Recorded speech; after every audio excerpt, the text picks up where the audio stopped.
Good evening, everyone.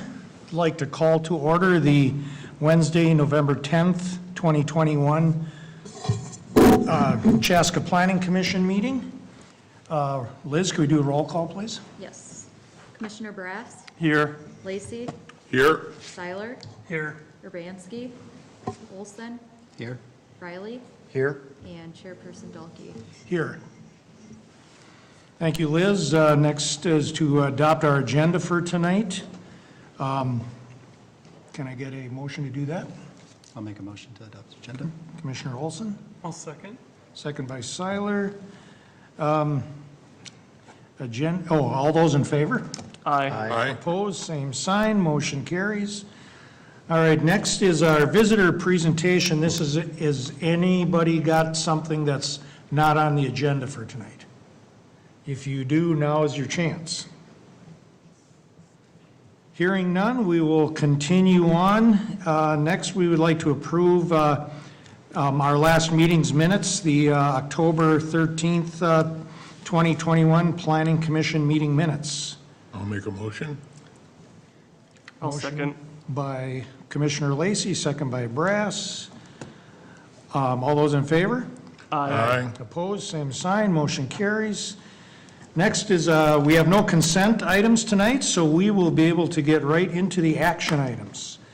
First up tonight is a public hearing to recommend approval of conditional use permit amendment for total loss at 525 Creekridge Drive, total loss PC number 2021-07. Liz? One moment, I'm getting a shared screen. That was too fast for you? I didn't think so, but apparently. Okay. Yep.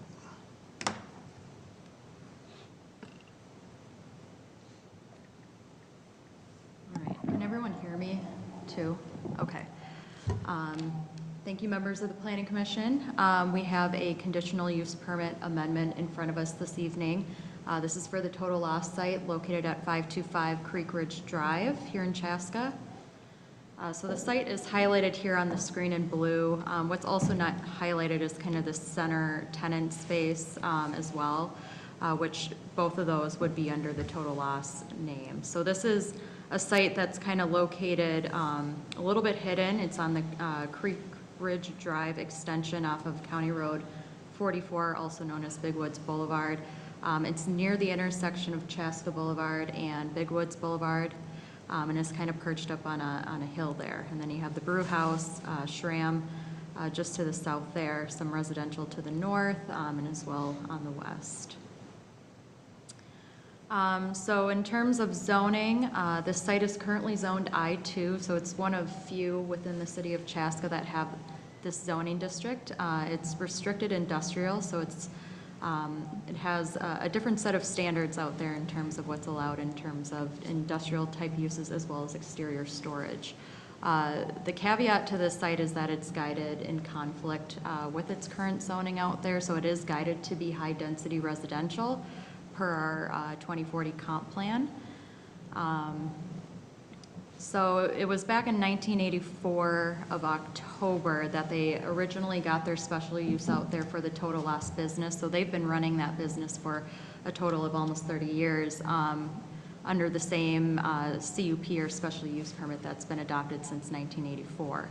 The conditions are listed below here, but pretty straightforward conditions in terms of how much site acreage could be used for vehicle storage, but more specifically, the kind of provision in question tonight is the limitation to only having two acres of the total site be used for exterior storage, which no more than 150 vehicles could be placed on at one time. So we're kind of looking at that provision specifically, that kind of directed us into this next step. So more of a history or background on the site. This might be a little bit of a refreshing history since we've looked at this one other time, but May of 2018 is when the concept plan was approved for the Chaska Bluffs Apartments, which was to be located on this site. That did not move forward because the other two property owners that are next to total loss were not ready to move or sell, and therefore the development plan kind of was stuck in that position. So it never did move forward. So the property owners of the total loss site did come forward to staff to look at potentially modifying their existing conditional use permit to better reflect kind of what's happening on the site there today. They originally applied for that amendment to their CUP back in May of this year, in which the Planning Commission did review and recommend denial on that initial request. And since that time, they ended up not going to City Council. They decided to withdraw their application and start conversations with the city staff to kind of understand options and maybe a workable solution for both parties. So since May of this year, we have been working with the applicant and property owner of total loss to come up with, again, a solution that would be workable on both sides. So the language that's proposed this evening for the CUP is the outcome of those meetings that we've had together as staff and as a property owner. So we're very comfortable with where things are sitting in terms of provisions and regulations to control kind of the conditional use that's out there. Total loss brokers, they've been in business for over 35 years. So what they do is they're an insurance salvage pool. So they help insurance companies recover losses from collision payouts by selling vehicle salvage for them through online auctions. So they store these salvage vehicles on their site until it is sold and the title work has been worked out. So with that, it typically shows about 150 to 200 cars stored during the summer months, and then during the winter months, which usually comes with those natural disasters, they tend to see a little bit more typically. So 200 to 250 cars are stored on their site. They do have these instances that we call anomalies, where the vehicle storage does swell up to larger numbers on the site, and this is due to, again, major natural disasters happening, but also coupled with delayed processing from the state to get the title work completed. So with that, they do get these anomalies that happen every 3 to 4 years, is what they say, swelling the vehicle storage up to 450 to 500 cars on the overall site. And in addition to that, in the past, they've also noted that they wanted to sell the site, so that's just one thing that we were aware of with this overall property. So with all those pieces in mind, kind of the day-to-day operations and these anomalies that are happening, we tried to craft some language that could really fit into how it's being operated today, including those anomalies. So the amendment that we're coming forward to you with tonight very much is in line with how the operation exists today. So the amendment would allow the storage of up to 250 cars on 2 acres of land during their normal business operations, and then up to 450 cars on 2 acres of land during their non-normal business operations. So when we say normal and non-normal, with normal, we mean the day-to-day business that they typically see every day, and that goes up to that 250 limit. The non-normal piece is when the operation and the storage swells above that 250 number, which happens, again, every 3 to 4 years. But in our language, we would allow it to happen every 3 years. So again, this would allow 450 cars to be stored on the site on 2 acres of the site. The other acre that they, in the previous request, proposed to add for permanent storage has now been looked at for how they currently use it, which is for temporary storage. So that's the area that they do their auctions. They store drop-off vehicles there, so when their business is not open, then people can drop off vehicles within that area. And then if there's oversized vehicles that are well past capacity of what their equipment can move, they'll be stored there for a temporary amount of time as well. So wanted to include language that, again, surrounds that use of the site. So when I talk about these, the 2-acre and the 1-acre pieces of the site, the 2-acre site area is basically what's highlighted in blue. This is the fenced-in portion of their operation, so it's on the east side of Creekridge Drive. So this is where all of the permanent storage of cars would occur and continue to occur with this new language. The 1-acre area is in yellow on the west side here. So again, this is the area that they show or have for temporary storage for the auction type use of the drop-off and the oversized vehicles for a temporary amount of time. So this is the CUP language. Hopefully you've had a chance to read it, but again, it divides it into the 2 different types of business operations in terms of how this business operates today. So you'll have the normal business operations with the provisions attached to that in terms of where and how many vehicles are allowed to be stored there. And then also looking at the temporary area, 1-acre piece on the west side of Creekridge Drive, and laying out kind of the provisions around that.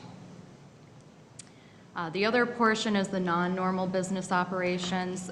So this has a little bit more of a process attached with it. So when the property owner anticipates that they will be exceeding their 250 limit, they'll have to provide additional information to staff in terms of the estimation of cars that they anticipate, for how long, and how they plan to mitigate or bring down the number to normal levels through a period of time. So they'll have constant communication with staff through this time so that we're in the know of when it will happen and for how long, so that there's a good balance of communication with that. And then again, noting that these non-normal business operations are not, in essence, a permanent type of application out there. Rather, it's more of an infrequent happening on the site itself. So having a control factor in terms of how often that can occur from every 3 years, once every 3 years is what we're writing, and then for a period to not exceed 3 months at a time. And then we do have an additional provision, number 5, at the bottom there, that would allow the property owner to go through a different type of process if they feel that they will be exceeding that non-frequent basis. So if they think they'll do, more than one expansion per 3 years, they'll have the ability to be able to apply to the city council for anything above kind of what's already laid out here. So there is a process for them to go to if that ever happens. But since what history has shown, we don't imagine that would happen frequently. So we do advise that this would be kind of a last case resort or rare occurrence or request to come from the property owner. These are the CUP requirements, so the standards that are kind of laid out when you analyze and evaluate any conditional use permit request. It's all kind of wrapped into one, but in terms of kind of where we're at now, we believe the new CUP language will better apply to the current operations that happen on the site there today. It will also give us as staff the specific provisions and regulations to use in an enforcement situation if ever needed. So if a complaint were to come out of this type of operation, that we do have some provisions to look to in terms of enforcement. And then we're comfortable with the differences of regulations between the normal and the non-normal business operations, as well as having specific provisions for how the temporary storage area is treated. And then with the addition of that, item number 5 will also give the property owner a little bit of legroom, for lack of better terms, if they were to exceed kind of what's already laid out in this document. So in conclusion, we're asking you to make a motion tonight to recommend approval of the conditional use permit amendment to allow storage of up to 250 vehicles on 2 acres of land during normal business operations and up to 450 vehicles on 2 acres of land during non-normal business operations for the total loss site located at 525 Creekridge Drive. I'm happy to answer any questions. I know the applicant and property owner is here as well, if you have questions for him. All right, thanks, Liz. Before we open up the public hearing, anybody on the commission have any questions for Liz? Doesn't sound like it. I think this is a very nice, clear difference between May and now, and I'm pretty impressed. We will open up the public hearing. It's 7:16 PM. If you'd like to present anything to us, please come up, give us your name and address, and we can move on. And it doesn't look like we need any, or anyone from wants to contribute to I guess we do. My name is Dan Lissum. I'm here on behalf of my dad, Dwayne Lissum, who owns Total Loss Brokers. And Can you give us your address too, just for, the address of the property or my personal address? let's give Yeah, personal. whatever works. My personal address? I think so, yeah. Okay. That's what everybody- 4720 Island View Drive, Mound, Minnesota. Okay, thank you. Like I said, I'm here on behalf of my father. We have been trying to craft this language. I want to say thank you to the commissioners for hearing it, and special thanks to Elizabeth and Kevin for their willingness and work in putting this language together. And I'm glad we could come to a happy resolution and compile something that I think is going to be acceptable to the city and my dad. And hopefully we can get this property sold sooner rather than later when my dad can retire. But in the meantime, I want to operate a lawful business, and this will help us do that. Thank you very much. Thank you. Appreciate that. Anyone else? Seeing no one else, we'll close the public hearing at 7:18. Bring it back to the commission for any further discussion. The only discussion is, like you said, it's definitely a better change from what it started with. And thanks for the patience that you had with working through the city on getting to a good resolution, so. Totally agree. I have a question, unrelated, unfortunately. Is there any way there's like a dial we can turn to turn off the feedback? Does anyone else hear like the looping? Yeah. It's a little I think it's- minorly distracting. I think it might be too loud, right? Like, you know what I'm talking about? You can hear like the double talk. But otherwise, I have no further. Kevin, It's just, Kevin will it's fix just it. in your head. My ADD, yeah. There's never any double talk. Maybe echo. My slight OCD. Yeah, I hear it too, so. Okay. I'd just like to thank you, Liz, for your hard work on this. I know there's been a lot of volume lately with regard to the developments that are happening and some of the other things on the agenda. But to be able to meet with Dan and craft this took time, and I appreciate you doing that. So thank you. Again, totally agree.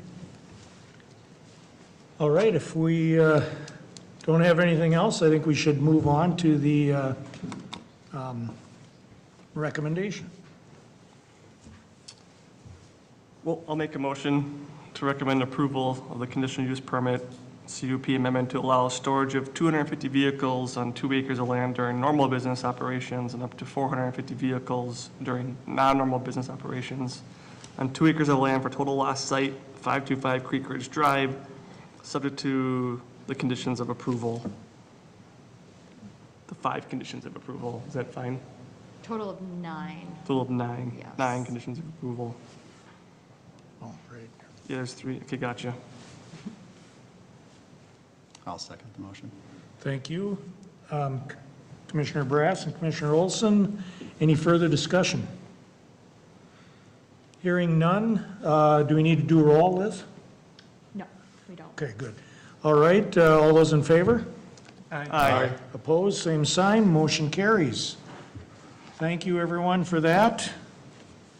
Next is also a public hearing, 7B on the agenda, to recommend approval of the preliminary plat, preliminary site and building plan, and rezoning for Oak Ridge RCS-RCA Oak Ridge LLC PC number 2021-08. Liz, you are on again. Share my screen again here.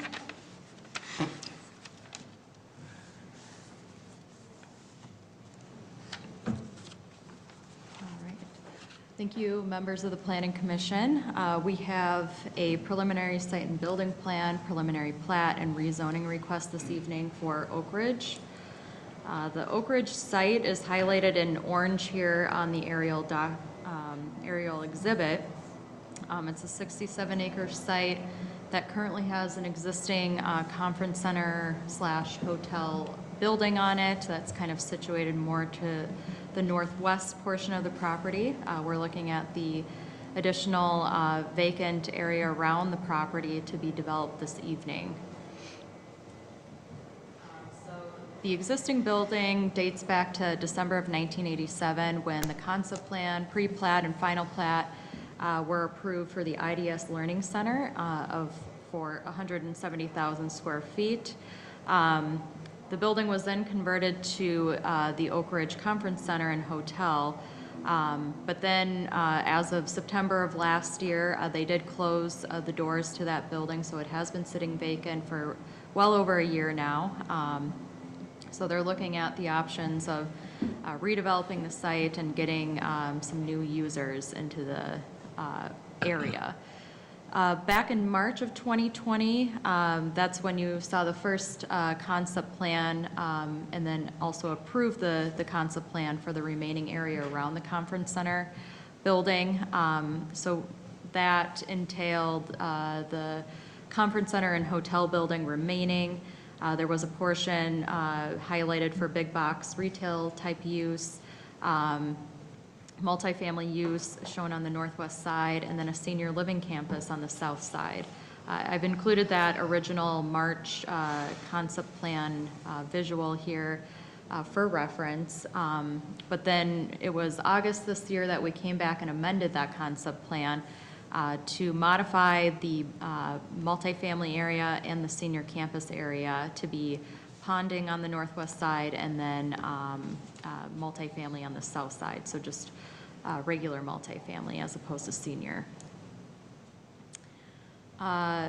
So in terms of what's been happening since March of 2020, as well as August of this year, we have been working pretty diligently with both the development team, city staff, and MnDOT staff to look at the new access onto Highway 41, evaluate it so that it's safe and efficient for what's being proposed out there. So as a result of those meetings, which have been a plethora of such, we are now seeing a site plan with the inclusion of a roundabout at the main entrance on the northeast side of the site where it lines up with Peavy Road. So still working through the details on that with MnDOT, but definitely in a place where it's starting to get solidified as we're moving forward. But it's definitely decided that a roundabout will be going there to kind of effectively circulate traffic into and out of the development. The current request this evening is a preliminary site and building plan and a preliminary plat for the preservation of the Oak Ridge Conference Center building, for multifamily residential that's being proposed by Continental Properties, and then a site for Costco. In addition to that, they are also requesting a rezoning to the new, or to the planned multi-use district to be a new planned multi-use district, PMD 22 to be exact. So in terms of what's being proposed out there this evening, they are uses that are consistent with our comprehensive guidance for this site.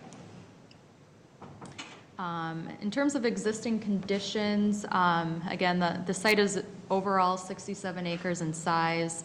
The hotel conference center building, again, is kind of situated on that northwest portion of the site. There is an existing access onto Highway 41 that is a full access at their Oak Ridge Drive entrance. That will plan to be remain, but be scaled down to a 3/4 access. There have been wooded steep slopes and vegetation mainly delineated around the edges of this site. There's also pedestrian trails that exist around McKnight Lake and Big Woods Lake, and there's kind of a man-made trail that kind of intersects into the wooded steep slope areas on the city-owned edges. So taking that into account as we kind of plan for other areas of pedestrian circulation. And we've noted before that this site does tend to be a little bit more secluded than most sites, given the location of the Twin Cities and Western Railroad. To the south here, it does physically barricade this site from connecting into the systems to the south here. So heavily rely on kind of the pedestrian systems that occur around the lakes and to the north here in terms of what can be connected into. So it's important that the amenities that are provided on site kind of cater to who is living there and using the overall site. And I apologize, I don't think my exhibits are gonna clearly come through as well. We have access to them, so if we need to zoom into any of them, we can always bring it up as a separate PDF document, so just bear with me with these exhibits. So there's 3 lots that are being platted this evening. Lot 1, which is approximately 23 acres in size, would encompass the conference center building and parking area for them, as well as the ponding area that's shown on the northwest portion of the site. Lot 2 would be the Costco site, so they're more oriented towards the northeast portion of the overall site. And then Lot 3 would be the multifamily residential site proposed by Continental, approximately 20 acres in size. They are proposing a private ring road through the development, which would provide access to all 3 sites. This would connect into the roundabout access lining up with PV Road, kind of travel around Costco essentially, and also provide access to the Oak Ridge site and the multifamily site to the south here. And then the existing access that's shown on Highway 41 today, like I mentioned, will be scaled down to a 3/4 access. So we're going to kind of go lot by lot as we evaluate all these things. The first one being the conference center lot. So again, this lot currently contains the existing building, which is 177,000 square feet. They're not making any changes to the building with this overall request.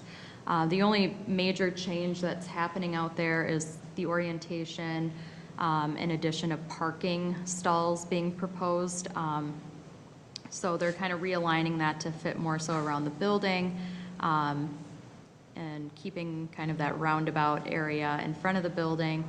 So they'll have a total of 306 parking stalls that are available for this conference center building. So they haven't evaluated or highlighted an identified end user for the building quite yet. So we're not quite sure who the end user will be for this building. They have in previous traffic reports or analyses showed the potential of it converting to an office type use, which from a parking standpoint would greatly exceed what's being provided out there today. They have shown a parking ramp example in their traffic report that could service 566 parking stalls. So that would still fall under, if they were to convert the entire building to office, that would still fall under the requirement for that type of use. So again, the end user isn't fully defined. It's hard to say what the total parking requirement would be out there until an end user is identified. In terms of landscaping, they will be proposing a level of landscaping added to the parking lot islands within the new parking lot areas. In addition to what's being preserved as well, they're well exceeding the landscape requirements. Moving on to Lot 2, which is Costco. This is, again, approximately 16-acre site. The building of Costco is kind of oriented on their southeasterly side of their actual site. They're showing 2 accesses into their site from the ring road, which provide full access movement. And the size of the building is 164,500 square feet roughly. The height of the building at its highest point would be about 31 feet. And this is pretty a typical sized Costco for what they're building today. It's in line with the Egan one, or pretty close in line with the Egan one that was just developed. And then a little bit bigger than the Eden Prairie and St. Louis Park stores, probably about 20,000 square feet, almost more than what those are showing today. But this is, again, a typical Costco building that has been, is being developed now. And with that, they also show the addition of a fuel station on the northeast portion of the site. Kind of hard to see the layout here, but that would basically be a canopy structure which would provide 24 pumps for the member-only Costco here. They do delineate out and have space for up to 32 pumps, so that could be implemented in the future if needed. With this size of building and use, it does require 823 parking stalls. However, they are under the parking limits for this type of use and size of building. However, we have done some due diligence to look at other Costco buildings and parking, specifically Eden Prairie, St. Louis Park, and Egan, to really understand kind of what the parking need is out here. So with their 779 parking stalls, that is roughly 4.7 stalls per 1,000 square feet. We require 5 parking stalls per 1,000 square feet. So they're still a little bit under that requirement.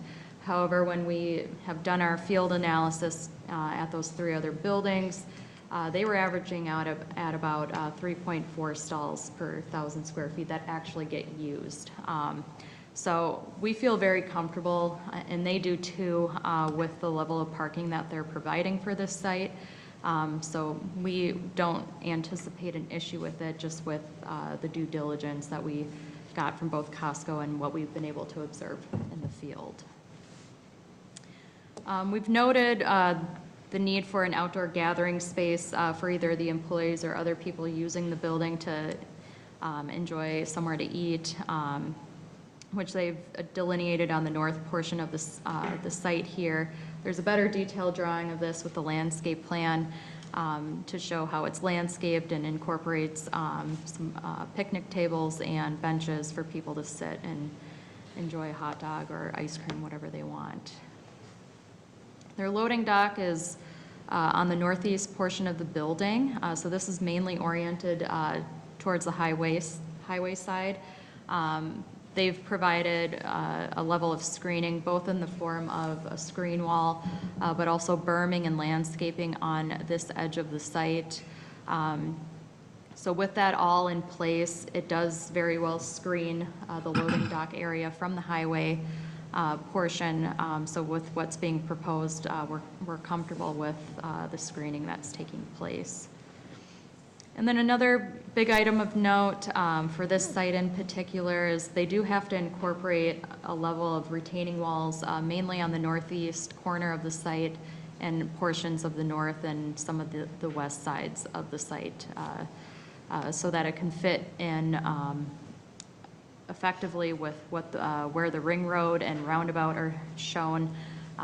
And these retaining walls are kind of a tiered system around the northeast portion here, so it kind of provides an architectural edge, so to speak. So with what's required from our retaining wall ordinance, they definitely meet that and exceed that with what's being proposed mainly on the northeast side and throughout.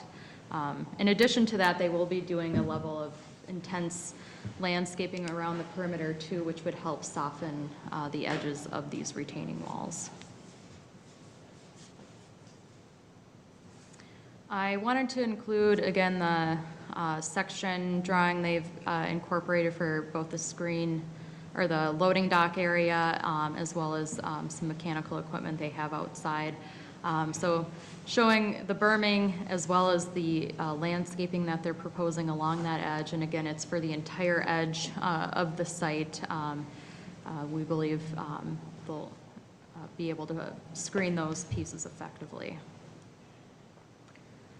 And then getting into the architecture of the building, so they're proposing buildings that will incorporate structural brick, limestone, architectural metal, paneling, and glass. So they've done a lot of work in terms of providing some design details into this building to really encompass some Chaska characteristics. They've done a great analysis of that, which I'll show in a mere moment, but incorporating some details within the brick, as well as the color of the brick and the limestone to really make it look and feel like it's a Chaska building in Costco. So they definitely provide a good level of articulation. And this is basically their analysis of surrounding buildings, some buildings both in downtown, but also on the conference center site, to really tie in some cohesive details there. Getting into the landscape plan, the landscaping provided out here, again, every square inch is basically landscaped with either overstory trees or shrubs. So they are still under the city's code requirements of building of this size. And with this, it is a one-story building, but when you hit a certain height threshold, which is 24 feet, you're considered a two-story building and you're required to double your landscaping requirements. So the landscaping requirement for this building is 1,028 caliber inches. They're proposing 742.5 caliber inches. And again, they've tried to prioritize every open area of this site.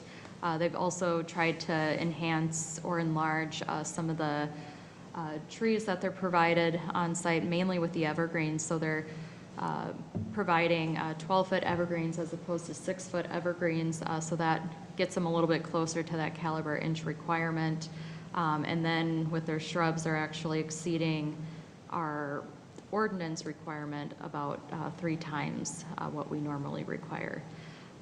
So all of the landscaping, again, is mainly situated around the perimeter of the site, which again would help soften up those retaining walls, and a lot of landscaping is situated in those planting islands within the parking lot, which they meet ordinance for that. Moving on to Lot 3, which is the multifamily residential site, which they also dubbed themselves as Springs at McKnight Lake, which is proposed by Continental Properties. We just recently saw this project come through in August, so you're probably most aware with all the details surrounding it. But this area is proposed to have 14 separate buildings, each containing 20 units each, for a total of 280 dwelling units on this site. These are 2-story buildings, which will also have attached garages. They will offer a variety of options from studio up to 3-bedroom units within these buildings. In terms of parking, they will provide a level of surface parking, attached garages inside the buildings, as well as detached garages kind of balanced throughout the site here. In total, they have 576 parking stalls, which exceeds our parking requirement for this site just by a couple stalls. So they meet parking out there. In addition, they'll also be proposing a clubhouse building kind of on the northeast portion of their site, which would kind of be the entrance landmark as you enter into the multifamily site. And this clubhouse will offer an outdoor pool, a fitness center in it, an indoor gathering area that people can rent out, as well as the management offices for the site. One big change from concept is they have included a tot lot area just outside the pool and clubhouse center area, so that addresses the needs for the kids that will end up living there.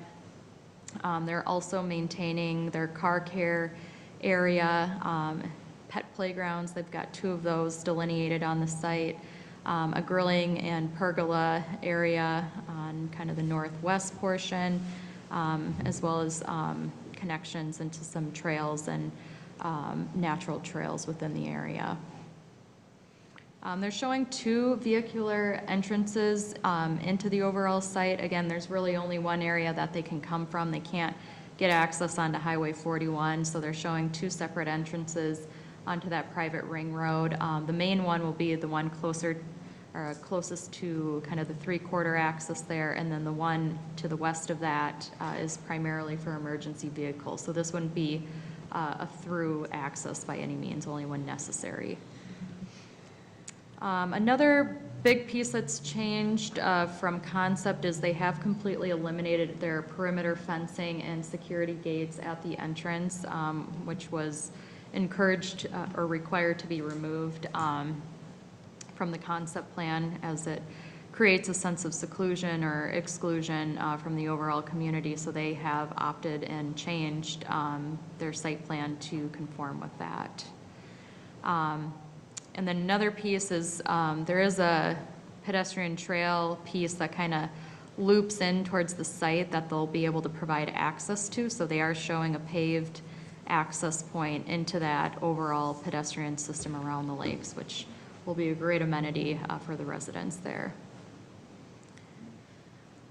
Kind of getting to this notion of parking from concept is the level of covered parking that they're providing for the site, which kind of falls below their 50% ratio. So only 50% of the units will have access to covered parking.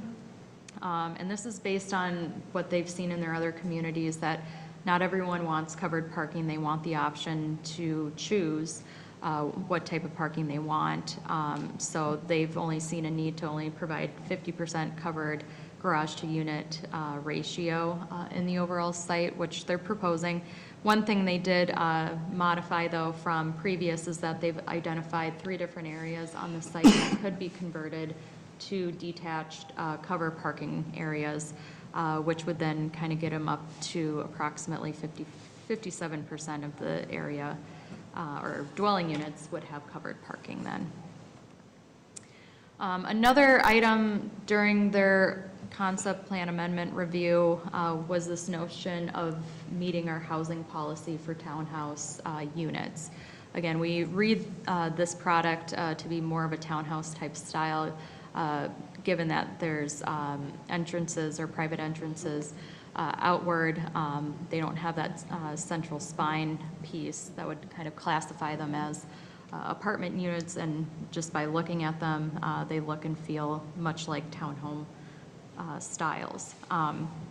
So one of our policies within the comprehensive plan requires that there's a limitation on the amount of townhome styled products within one given development.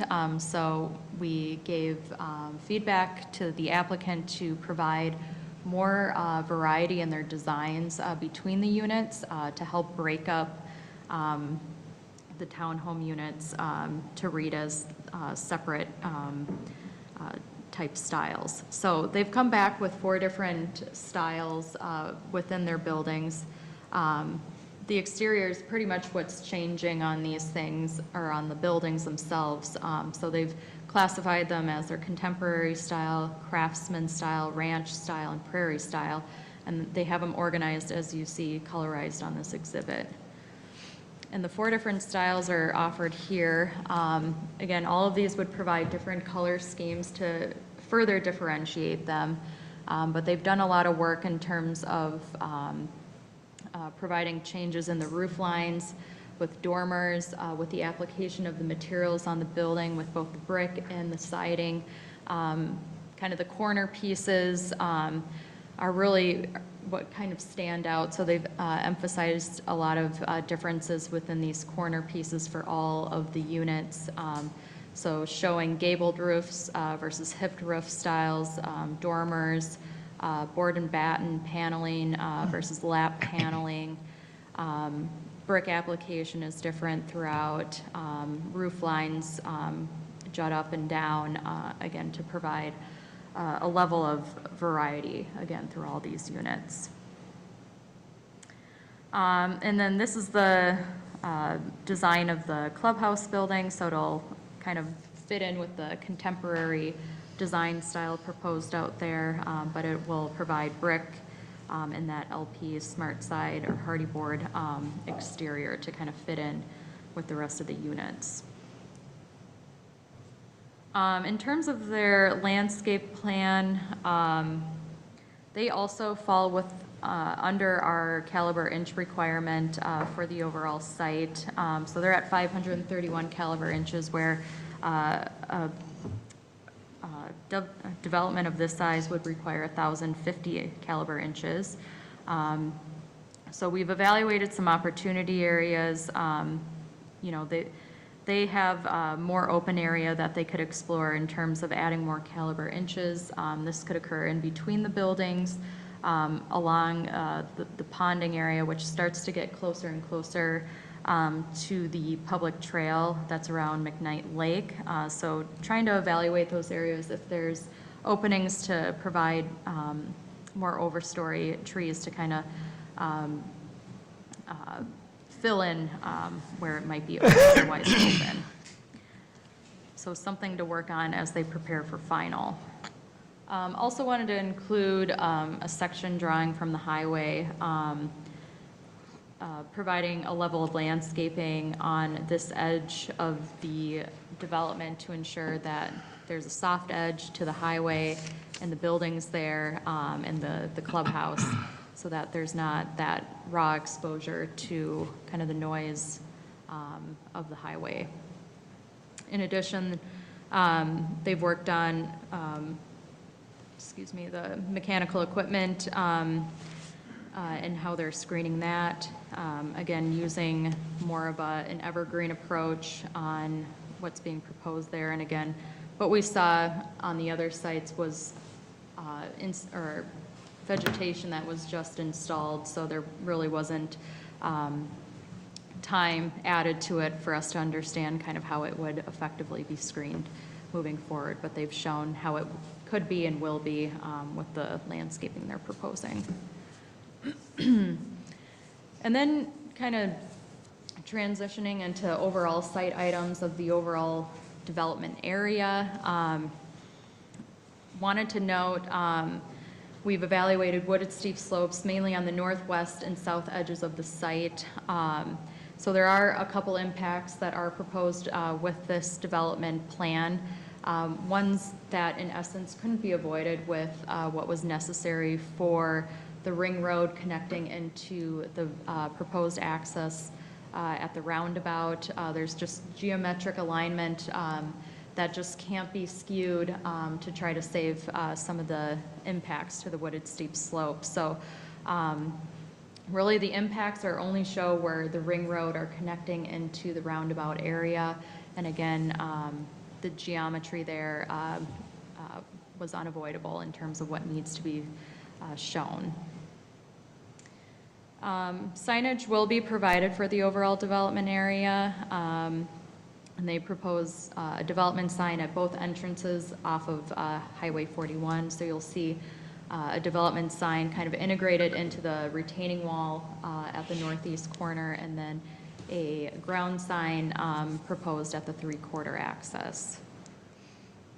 In terms of tree preservation, they will be preserving a level of trees on the site, mainly situated around the edges of the site and the conference center. So they will be saving 266 trees out there. And then I will show an exhibit of kind of the overall pedestrian movement system through the site, showing sidewalks and trail connections. And because the road is private and all of the elements within the overall site area will be private, so the utilities, the ponding, all of that, the developer will be putting together a reciprocal easement agreement that would be shared between the 3 properties, and they'll all have rights and uses over those common areas noted, and then also, when necessary, we'll have equal sharing or equal cost rates or sharing in costs. And then lastly, there's one piece of city land that's, again, with the layout of the site and the ring road, that's being encroached on with the retaining wall system to accommodate the ring road. That would be looked at in terms of land acquisition to be absorbed into the development area. We would again, be asking for a motion tonight to recommend approval of a land sale for that portion of the property so that it, again, is absorbed into the development area effectively. This is the pedestrian system exhibit, so they've kind of colorized it in terms of what's existing and what's proposed. The green is essentially what's existing and is public, and at this time it's gravel, but later on in some time would eventually be paved, which would also connect into an existing kind of man-made system in the wooded steep slope area that's highlighted with the blue dashed line. Basically what's being proposed is shown in red, and I apologize, this exhibit just isn't coming across clear through PowerPoint, but there will be sidewalks proposed into the Costco site, which would provide access to kind of the overall system and into the multifamily site. So there is a level of circulation happening through all of the lots. Continental will provide an extensive level of pedestrian sidewalks as well, and through their buildings, which would also provide their residents access to a paved trail that would connect into the overall public system. They're also showing a natural mode trail that could extend off of that paved trail that would kind of get them to provide us circulation for the residents, kind of more so in the natural area of the site.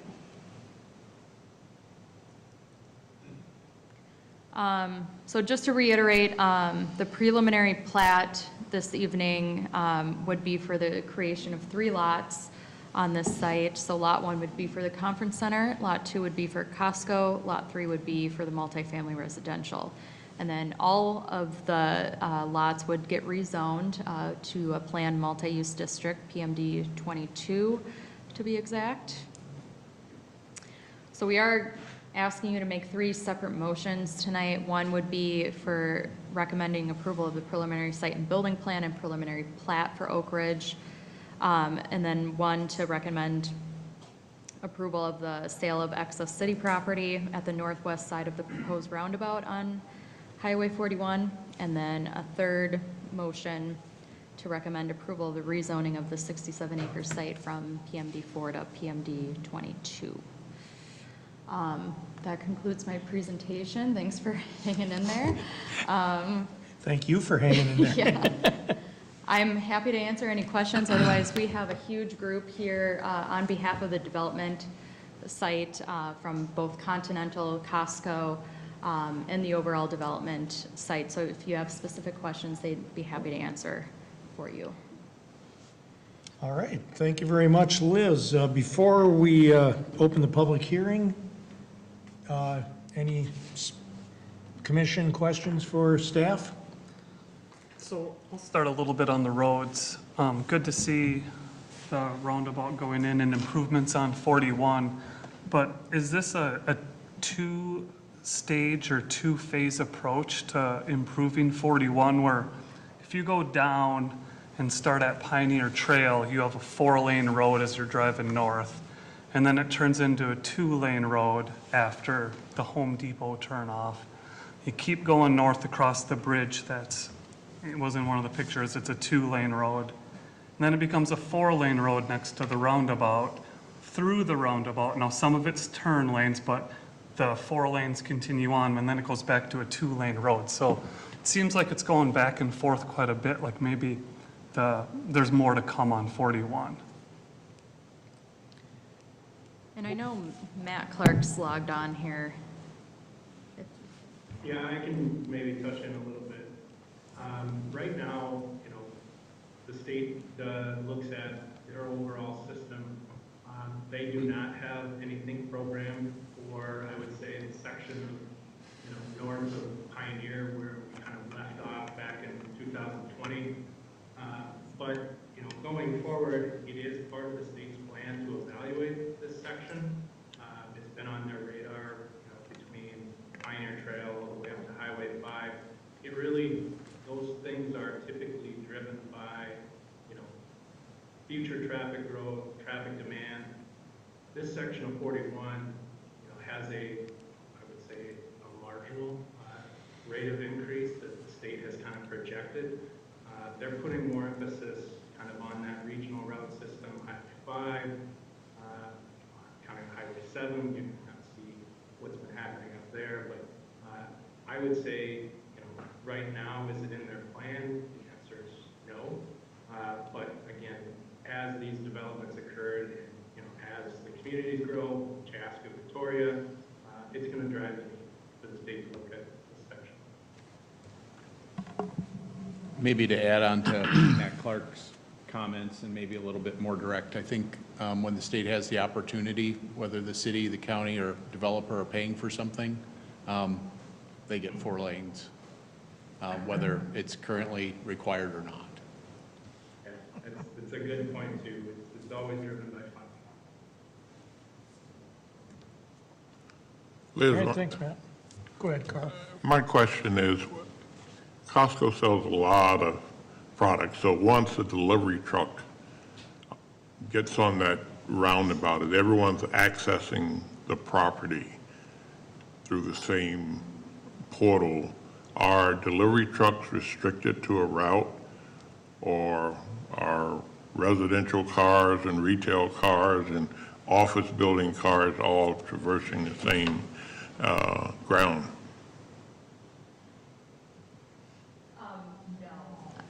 I mean, the traffic would be able to utilize it equally. So there's not specific areas where truck traffic would go compared to regular cars, so. The roundabout was designed to accommodate, because there's large throughputs as well of semi-trucks and other uses on 41, so it's designed to accommodate those moving, whether it's into this site, in and out of PV, or just up and down 41.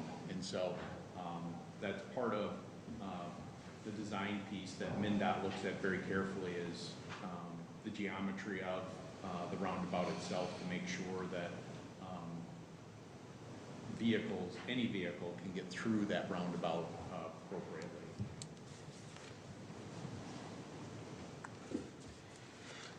Anyone else before we? I mean, I do on the, and it's kind of going back on the traffic side of things, with 41.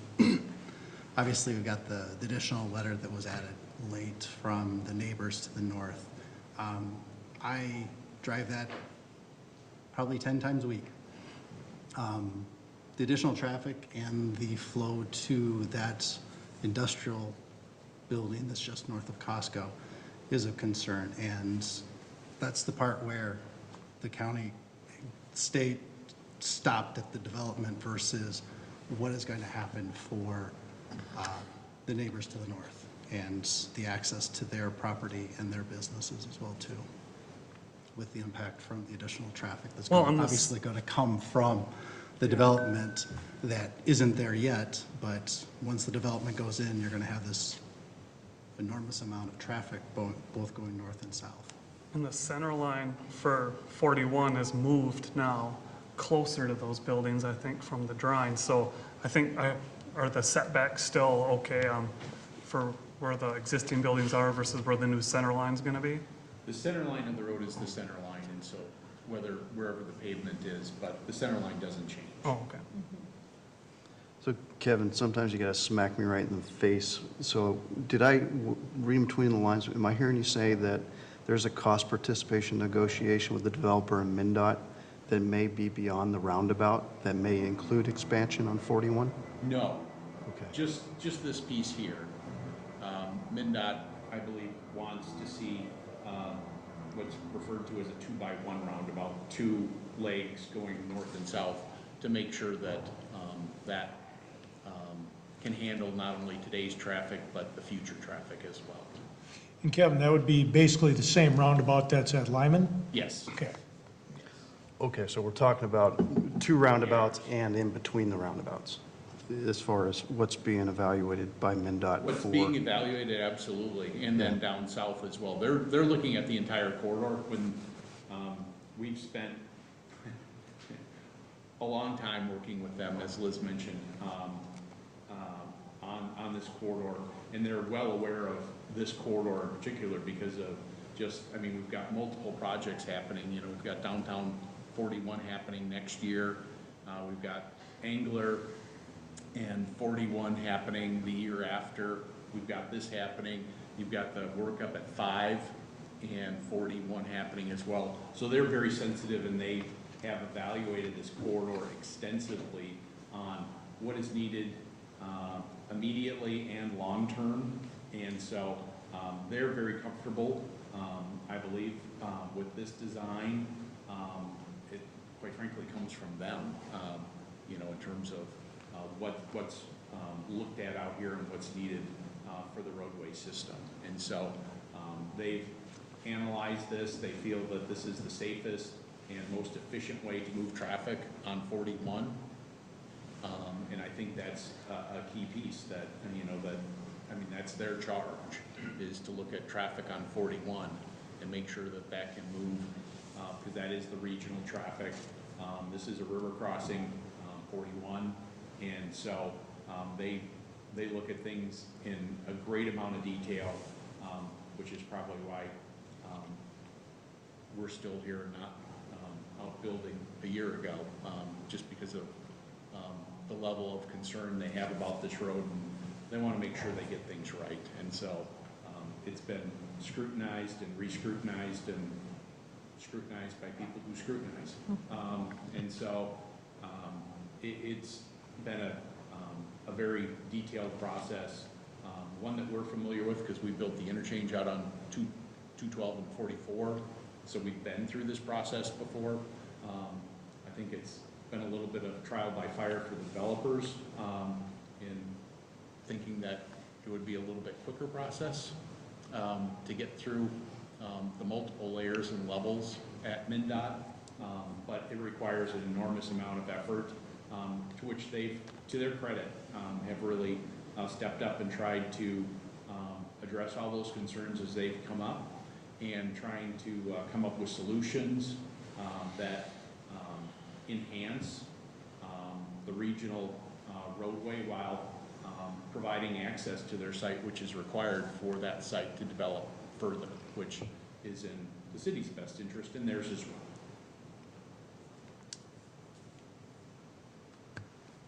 Anything else for staff before we move on? I had a couple of other non-traffic questions. Are you guys okay on traffic? No, but go ahead. Okay, okay. Retaining wall architecture, I appreciated the graphic of the Costco building. Will the retaining walls, will those match the same architecture as the building? Is that the intention? No, I just ask, it seems like retaining walls are kind of overlooked, and then they're important. Yeah, and I don't know if the color has totally been solidified quite yet, but it will be a concrete block, so kind of similar to the scale and look and feel of the Costco building. So there will be some level of cohesiveness, but certainly something to think about as we're moving on to the final step to see how it can all mold together. Okay, all right, fair enough. I liked the information on the trail connectivity, Liz. Didn't pop out at me. Is there connectivity from the conference center, existing conference center, into the trail around McKnight Yeah, already? there is. Okay. I wish I had, I can try to bring up the trail drawing just as a separate document, or I can just show you on site. I'll just delineate it. Isn't there already some connectivity there? There Yeah, is, and I'm going to show I that. thought so. Because again, it just didn't read And really clear. and honestly, that's sufficient for me, Liz. Yeah, Have it. so there is That's that it, okay. connection that's already there that will be maintained. And then there's also one being shown on kind of the northern side here by the parking lot that'll bring access into that kind of man-made system too, so Okay, multiple connection points. all right, very good. Yeah, Liz, on the tree removal side of things, so I know we talked about the trees that are being preserved, so, but of the 638 trees that are being removed, how is that broken out between the three properties? Most of them, I'm sorry, I don't have the tree preservation exhibit to show, but again, most of kind of those areas are shown on the multifamily site, I would say, and then with some of the parking realignment, there were trees as well around the existing parking lot of the conference center that will be affected as a part of that, but they're kind of in very central portions of each of those sites. So why is it a problem that the multifamily can't hit the caliper that's required? It's a good question.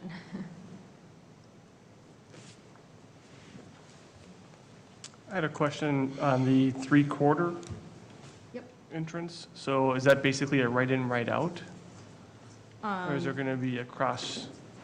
Is there a left? There'll be a left in if you're traveling northbound on 41. A left in?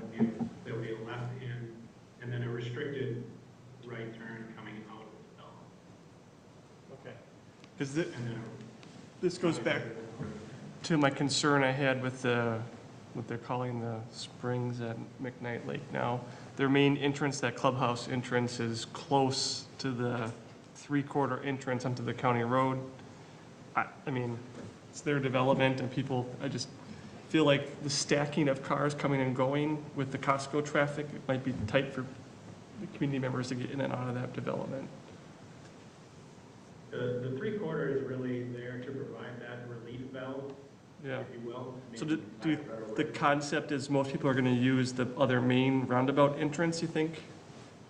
Generally, Costco, I mean, the heavy weight from, the office use and those types of things is all weighed into, how it is that we evaluated the access coming, I would say, roundabout. From a stacking queuing distance, that was looked at with the internal traffic analysis that they did, and, everything's acceptable. Should operate very, very well. Sounds fair. And there's signals there, right? No. No, Oh, there signals isn't? there. Okay, I thought there was going to be, okay. So I'm assuming then the plan is to extend that turn-in lane larger than what it currently is right now? Yes. So there's plans to make it safer for this development to get into their property, but the property to the north, there's no change, no discussion. We would have to take that up with the state. As Kevin had mentioned, I mean, it wasn't evaluated particularly. Those types of accesses are secondary. What we're dealing with is more of a primary access with the roundabout. Right, but from the commission side of things, we have to look at it from the holistic of everybody in the area versus just the specific project. And it's disappointing that that wasn't addressed through this process with the state, knowing that, you know, this traffic is going to be so much larger than what it currently is right now. Actually, I mean, from that perspective, it isn't adding a lot in the PM peak hour when you look at a minute basis or whatever, when you're looking at, you know, a site coming out or on 41 during the PM peak hour, you're adding less than 2 cars a minute to the throughput on 41. And so it's not, although, yeah, you can add it up over a day and it's a lot of traffic, during the time when somebody's sitting there isn't a lot more traffic on the road than currently exists. What this does do, because right now they do have issues, and traffic is going to continue to grow whether this site develops or not. We have to make that statement, right? You know, that 41 is going to continue to grow.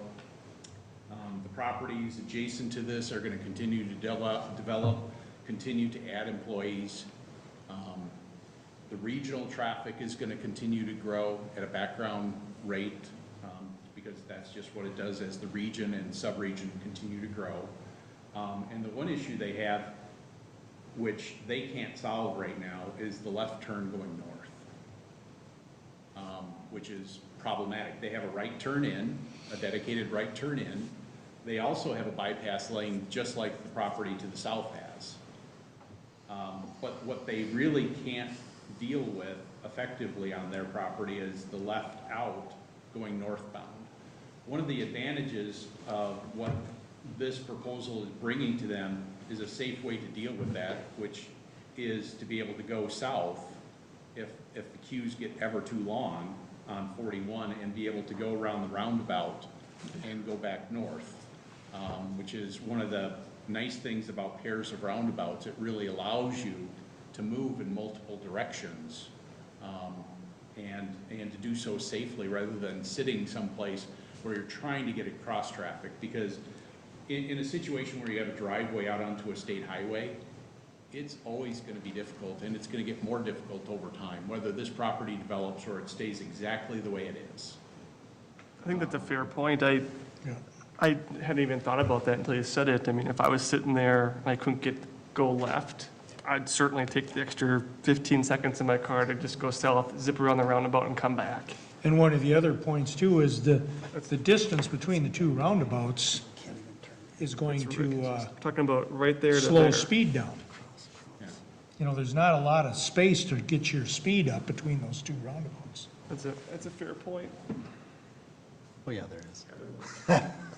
Maybe for you. No. Kevin, you took the And- wind out of my sails, sorry. Yeah, I mean, that's, I had you on mute. makes sense.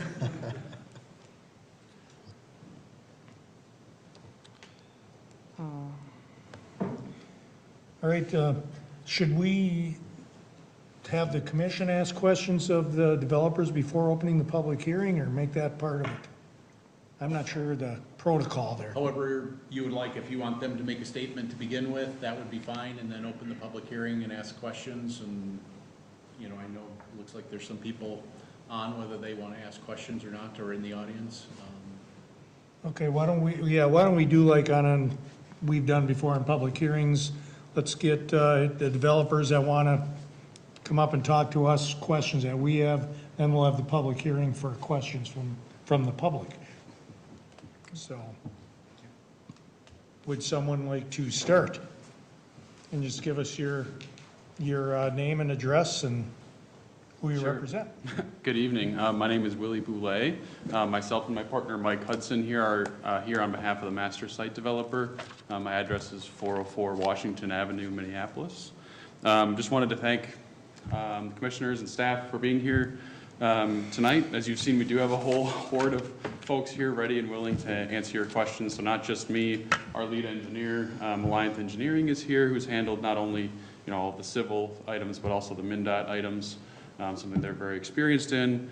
We have Steve Cross from Costco, who's leading their development effort, and a few of their designers here and on the phone as well, who will say a few words in a minute, and then also Eric Tome from Continental, properties to answer any questions on their projects. So thank you again for having us.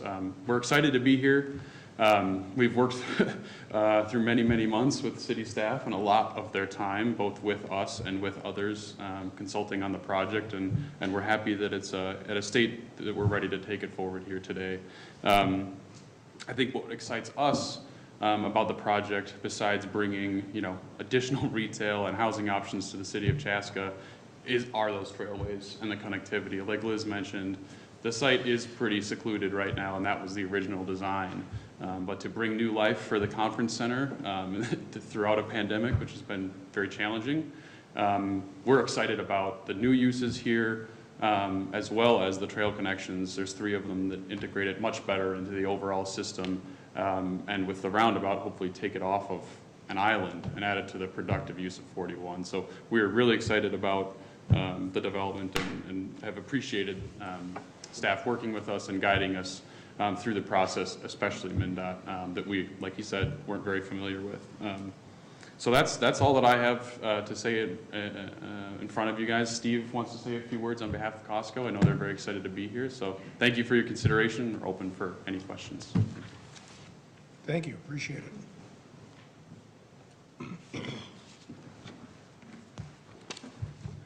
Good evening. My name is Steve Cross, Costco's development manager for the project here. My address is 1955 Raymond Drive in Northbrook, Illinois. With me tonight is Tom Meyer, civil engineer from Landform, and on the internet, all the way from Seattle, is our architect Risa Yuki from MG2. So if you have any detailed architectural questions, she's ready and waiting. I think Willie took my notes and kind of read them all off already. The usual, we're very excited to be here. We're thrilled after a fairly lengthy process, that Liz and Kevin have taken us through, and Matt and MnDOT and everybody. So, a lot of work has gone into this, very thorough, very diligent. We appreciate all of the staff's time in getting to this point. So we're real excited about getting through the process and hopefully breaking ground springtime of next year, and looking forward to an opening in 23 there. It was very interesting actually working on the architecture of the building, as Liz pointed out and showed the elevations. Bringing the Chaska feel and the Chaska design into the building. It's certainly very unique. I think hopefully you like the building. It certainly is a Chaska building. I don't think that would be a building that would fit anywhere else. And having spent the lunchtime here today, driving around the city, I see it all over the place now. So I really have a very good appreciation for that. And we're excited to build a building there. So with that, I'll just say that we did read through all of the conditions and the staff recommendations, and we concur with all of that. And we look forward, and hopefully we'll have a successful meeting tonight and positive recommendation to the City Council. We're here for any questions that you might have. Thank you. Thank you, sir, appreciate that. Any questions for developers from us before I open the public hearing? I just have, Go ahead. sorry, No? I always have a question, at least one. I'm sorry, but Steve, Costco, just gut reaction, I just look at the site plan for your portion, your lot on the property, and I just wonder about traffic flow relative to parking. And you build these all over the country, so I just wondered, sometimes you come into places and we have codes that mandate a certain number of parking spots compared to square footage, and there's been some comparison to other Costco's in the area, but does the number of parking spots balance with having proper flowage through the property, both for your commercial delivery trucks as well as, on those peak, holiday season days, so that it's a safe, experience for the customer? Absolutely, all great questions. And as Liz mentioned, we are slightly underneath the code requirement. And typically Costco, in the past, historically, has built sites with, I believe before my time working with Costco, but in the 600 stall range, 650, something like that. So what I'm seeing is some of my projects are actually adding land to Costco and adding additional parking. particularly for the peak times. I mean, for normal, every day, throughout the year, that would be perfectly fine. 500 and that kind of number would be sufficient. Generally now, Costco's looking for somewhere in the 750 to 800, so this fits right into that model of kind of the preferred parking count. So we do have, it was a 779, I believe it is. So Costco is definitely, for this market in this region, is very comfortable with that. As far as the traffic access, I think there's a question about truck traffic coming into the site. We do have, the loading dock is at the northeast corner of the building, so we do have a truck route, and I don't know if I can, the mouse, yeah. So north is to the right. So the trucks, we envision them coming in off the roundabout, making a left turn into the site. This is a wider driveway through this portion of the site, and you notice there's some large radiuses here. So essentially the trucks will come in, turn around, and then back up into the space here, the receiving dock, and then they will leave the same route. So they'll go back out this entryway here. The same with the fuel deliveries. They will come in, they will drive around this side of the site, and then circulate around the fuel area, and then leave the same way. So we do carefully plan those out. We do have the other trucks will be the tire delivery trucks, and pick up those will come into the tire center area, which is on the west side of the building.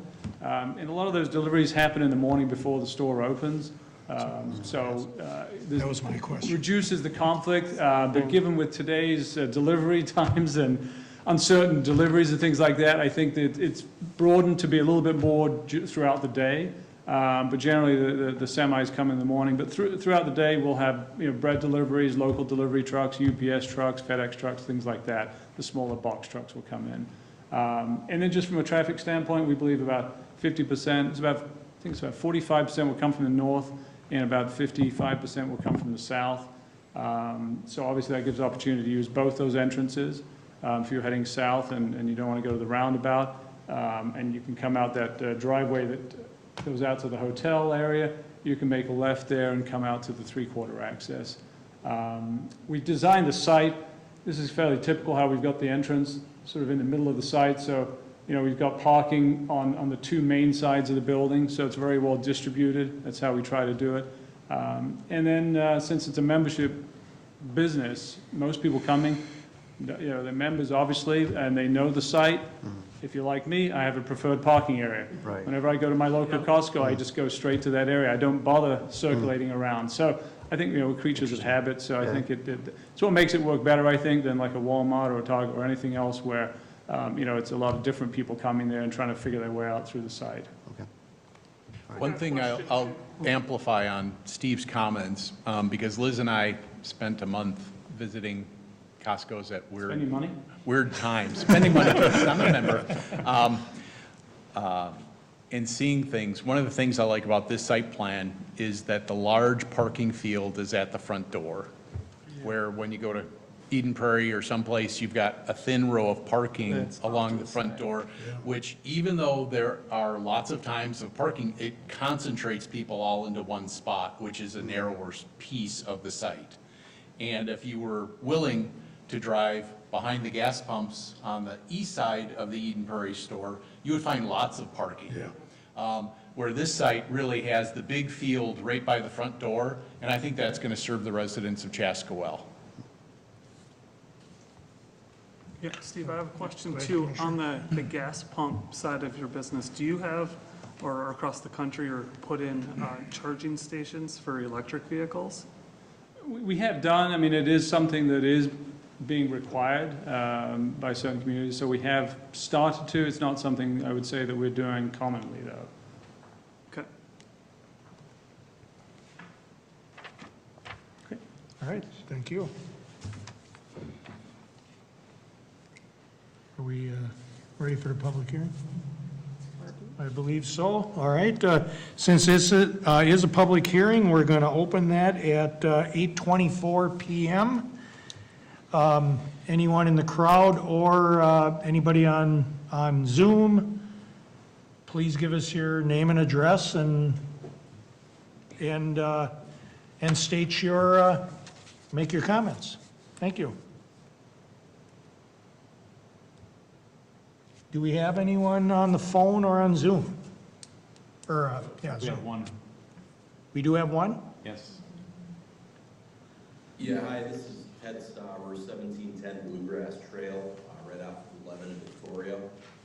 I'm one of your neighbors to the north, and I'm very concerned about the traffic flow, both from the north and from the south, Lyman and PV being roundabouts.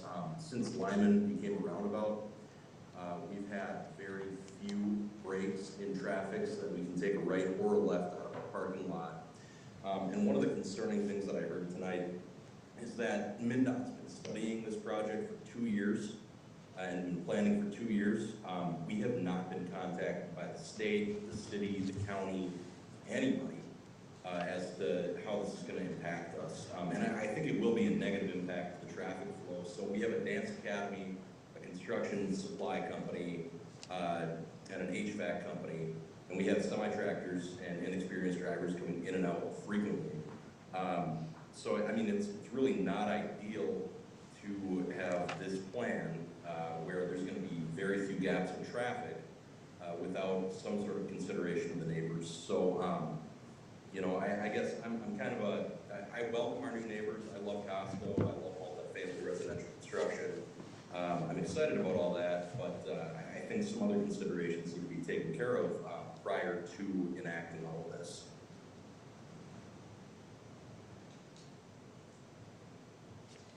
All right, thank you. Thank you for your statement. Anyone else? All right, hearing, We have one oh, showing we up. do have one, Just okay. Go on the mute. I'd like to speak also. My name is Robert Perrott, 3700 North Chestnut Street. I represent the building as well as the dance studio that is just to the north of this development. I will echo some of Ted's concerns that while I understand the state does not require, we are outside of the number of feet we need to be away for somebody to notify us of what's going on. I would say the size and scope of this project is far greater, and so will be impacting us a great deal. The problem I also experience not only is the traffic issues, because quite frankly, we're going to be going from a 2-lane circle to our south to suddenly 1 lane and then back to a turning lane. It seems that there's going to be a lot of activity going on to safely maneuver through that section. It also involves some bends and curves and land burns that make visibility a challenge. And again, this is only going to be a greater challenge given the additional traffic. And while I appreciate Kevin's comment that it's only going to be 2 additional cars per minute, being a member of Costco and having been to the Eden Prairie site often, I can't even imagine that it's going to be limited to 2 cars per minute on the impact. The other problem that I have, the challenge that I have, and I understand that it's not the obligation of this development. This development has a great deal of wonderful integration and flow, and I appreciate the design. I'm a member of Costco. I look forward to the development. The problem is that I do believe that we are being overlooked in this process, and what's going to result is a bunch of development that is going to ultimately choke off this property that includes 3 different buildings with very limited acreage for future development, and to be able to not include that in the scope of this, what's happening to the south of us, I do believe it's going to be short-sighted and it's going to be harmful for us to the north. I do believe it's the job of the commission and the city council to not only look at the integration that's within the site development, but also how it's going to fit into our community and our neighborhood and the impact it's going to have on those adjacent to this project. I'm excited for the project, but I just want to make sure that we are not overlooked.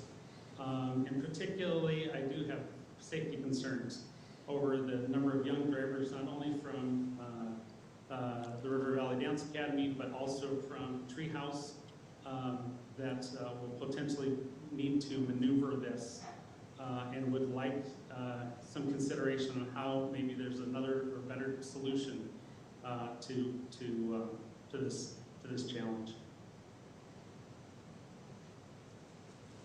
Thank you, sir. Is that it for our off-site? Looks like it. All right. Anyone with questions in the audience? All right, then I'm going to close the public hearing at 8:30 and bring it back to the commission for more discussion. Maybe based on any new info we've just learned or questions we didn't get out before. Yeah, I was wondering, Liz, do you think it'd be worthwhile for Liz to pull open a graphic of to the north here of the property so that we can visualize? So it'd be Lyman roundabout and to the north if I'm picturing. Well, it's south of the Lyman. Is it? Yeah, it's Okay. between Peavy and So the it's between the roundabout. two Between the two roundabouts, yeah. Right now, it's there's a, into the left, or to the west. And on the right hand, on the east side, there's a bypass that's, Pretty small. I don't Two, know. maybe 3 lanes, I was just thinking, there are a number of vehicle, or, maybe 2 or 3 cars length. Not many. yeah, it's just kind of around the intersection, or the turn-in.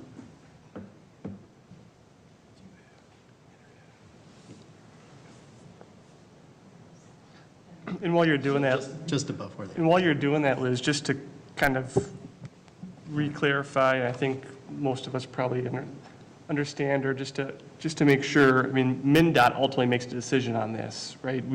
It's their county road. We can't change or add exits or entrances without their approval. Is that correct? That is correct.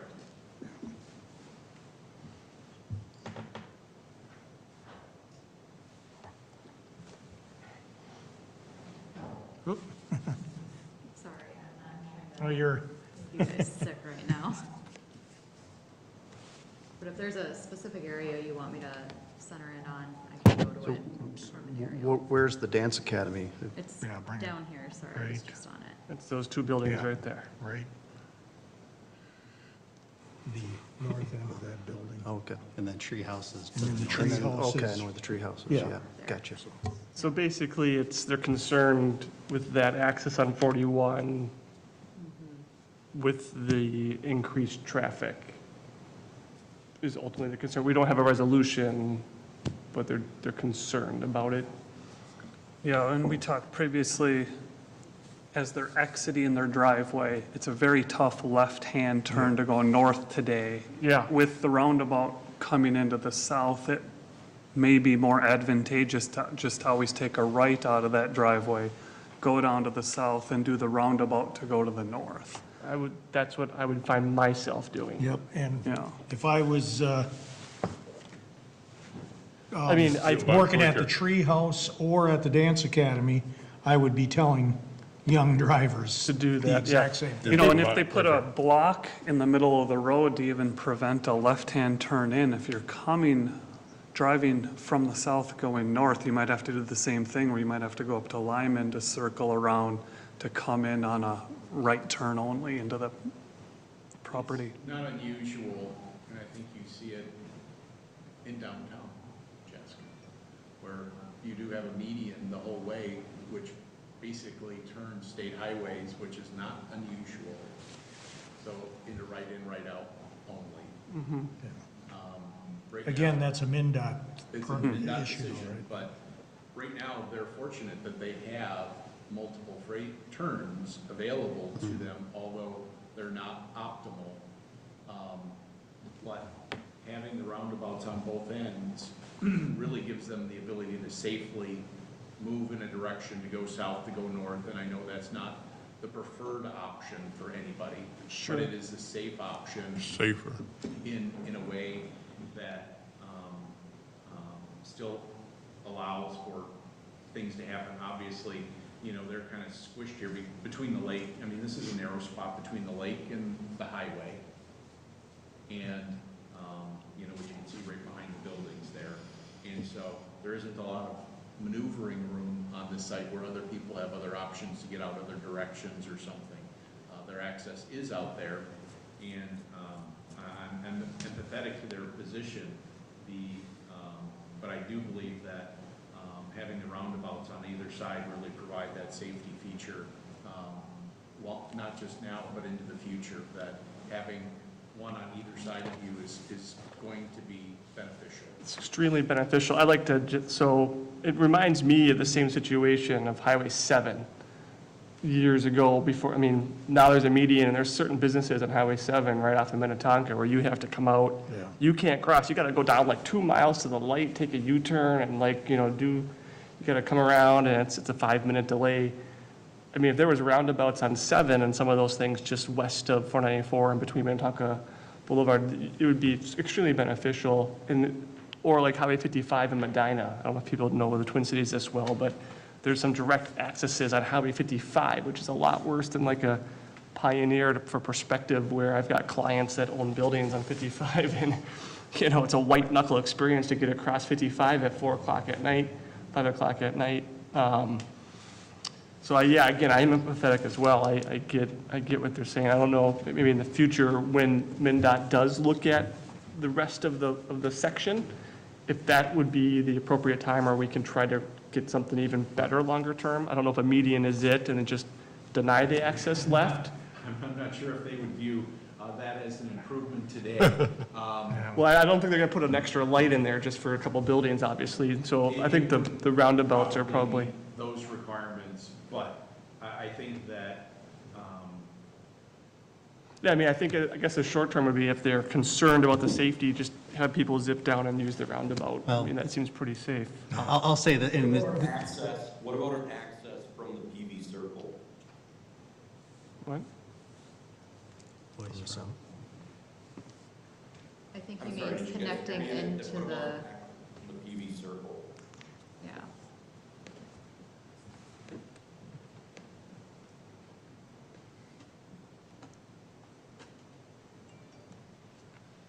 I guess I'm not sure what's, are you talking about the new roundabout on PV? Right, the proposed circle at PV. If there were a separate access through the south side of our neighbor's lawn, into their parking lot from the south to the north, and an easement, would that work? Who's talking right now? Who's asking that? Ted Stauber. Yeah, I'm sorry, I'm one of the neighbors. Oh, okay.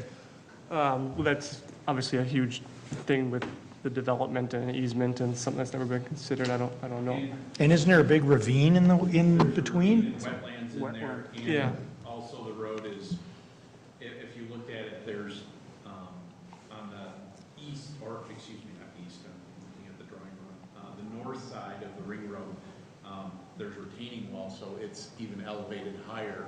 And so two-dimensionally, if the ravine and the wetlands weren't there, that might make sense. But in a three-dimensional world with the ravine, the wetlands, and then the elevation grade, it would probably be extremely expensive for the property owners to the north to hook into the ring road to the south, even if everybody was amenable to it. I think standing out there and looking at those grades might be helpful to understand the difference there of Yeah, there's how quite high a, that would be. For sure there is. what's the distance between the new roundabout and Lyman? Good question. I'm guessing a quarter of a mile, maybe a half. Matt Clark?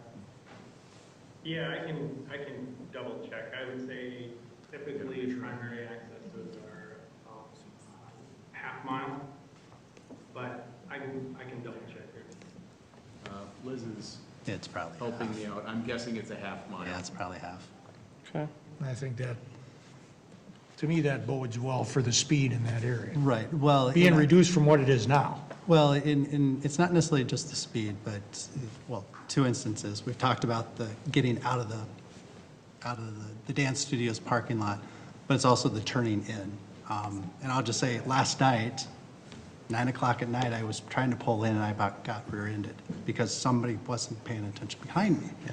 So it's not just the getting out, it's the turning in and having all this traffic that now is going to be bypassing you on the right-hand lane, which, like we've said before, is maybe 2.5, 3 car lengths long. So you now have all these cars that are going north that have to be paying attention and, avoiding anybody that's wanting to turn left into the studio that's heading north. So it's not just those that are in trying to go north out of the studio, it's those that are actually turning left across the southbound as well, too. Which has been an existing condition for years, though. Exactly, and there has been one known accident and a lot of close calls. And you believe it'll be exasperated by the additional traffic? Yes, because now you're going to have people that don't know the area coming down to Chaska and coming around and not paying attention. And so would a possible remedy be additional grading on that east side so that that bypass lane becomes a through lane, and what is now the through lane becomes a dedicated left turn lane? So we're avoiding that decision point where someone's got to recognize somebody, okay, someone's got their turn signal on, I got to get over in the bypass and go around.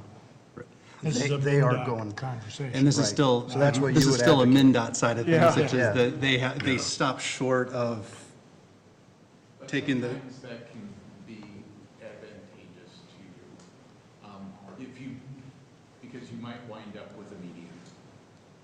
all right, well, If you open the discussion, I'm just Mhm. being honest. yeah. Because honestly, we need, If you show them and say, we have a problem, right. They'll just cut it off. yes, that would probably be their reaction. Meaning solve the problem, or? Solve the problem with Solve putting a the problem by median. building a median. And that's the part where it's like, a solution needs to be made because it's been ignored. So that would be my statement there, and probably requesting a condition be put into the acceptance that there's some decision made and resolution made to 41. I think that what I would suggest is that staff meet with those property owners to try and come up with a solution, and have them advise us on whether they want us to engage MnDOT or not. Without Made saying earlier. That's what we should do. I think that they need, we just need to have a conversation about that. So I think that would be. Yeah, 'cause if Because then it would put them more in the driver's seat of what do we want to do and understand the risks of starting a conversation with MnDOT. Yeah, because the solution might not be what they want. Right. Yes. And I'm not I think the comfortable, developer can speak to that. I'm Yeah. not comfortable adding a condition that can stall the entire project. I See, agree, it's the I'm not as shiny- well. The shiny object for. And it's not a safety. shiny object, it's a, It is. It's- It's Costco. I mean, I hate saying that, but everyone I'm a member, I'm excited for it, but from a commission standpoint, we have to look at all the pieces, which is the safety of everybody that's around. Yeah. It's no different than any, right. residential development. We're always talking about what's the impact on the neighbors and making sure that it's cohesive for everybody. This is no different, but nobody had that conversation with the neighbor to the north. I mean, it didn't happen until Monday, after we received our information that the neighbors were even notified that there was something coming to the commission. So there was no communication to those neighbors that are going to be directly impacted from this project. So I'm glad that there's going to be a communication, but that should have happened weeks ago. It could have, and they could have proactively reached out to at a concept stage too. It's been in You've been talking about papers. Costco for 2 years. Right, but there was no But decision they on. knew where it was going. Right, yeah, and Neighbors, but it's there in was, the- there was no debate about Costco, it was about 41. What were they going to do on 41? That's Yeah. what the delay has always been. But nothing was brought up to them that, hey, they made a decision. that was the part there. So it's no different than what we just had, last meeting, or, dealing with the one off of Ottawa. So just to clarify, I mean, I just want to ask, I'm not trying to offend, but so you were speaking earlier, like you were taking a left turn, almost are you frequenting this business on a personal basis? So you have a personal, I have a personal, do you have a personal bias? I mean, would you need to like remove yourself from the?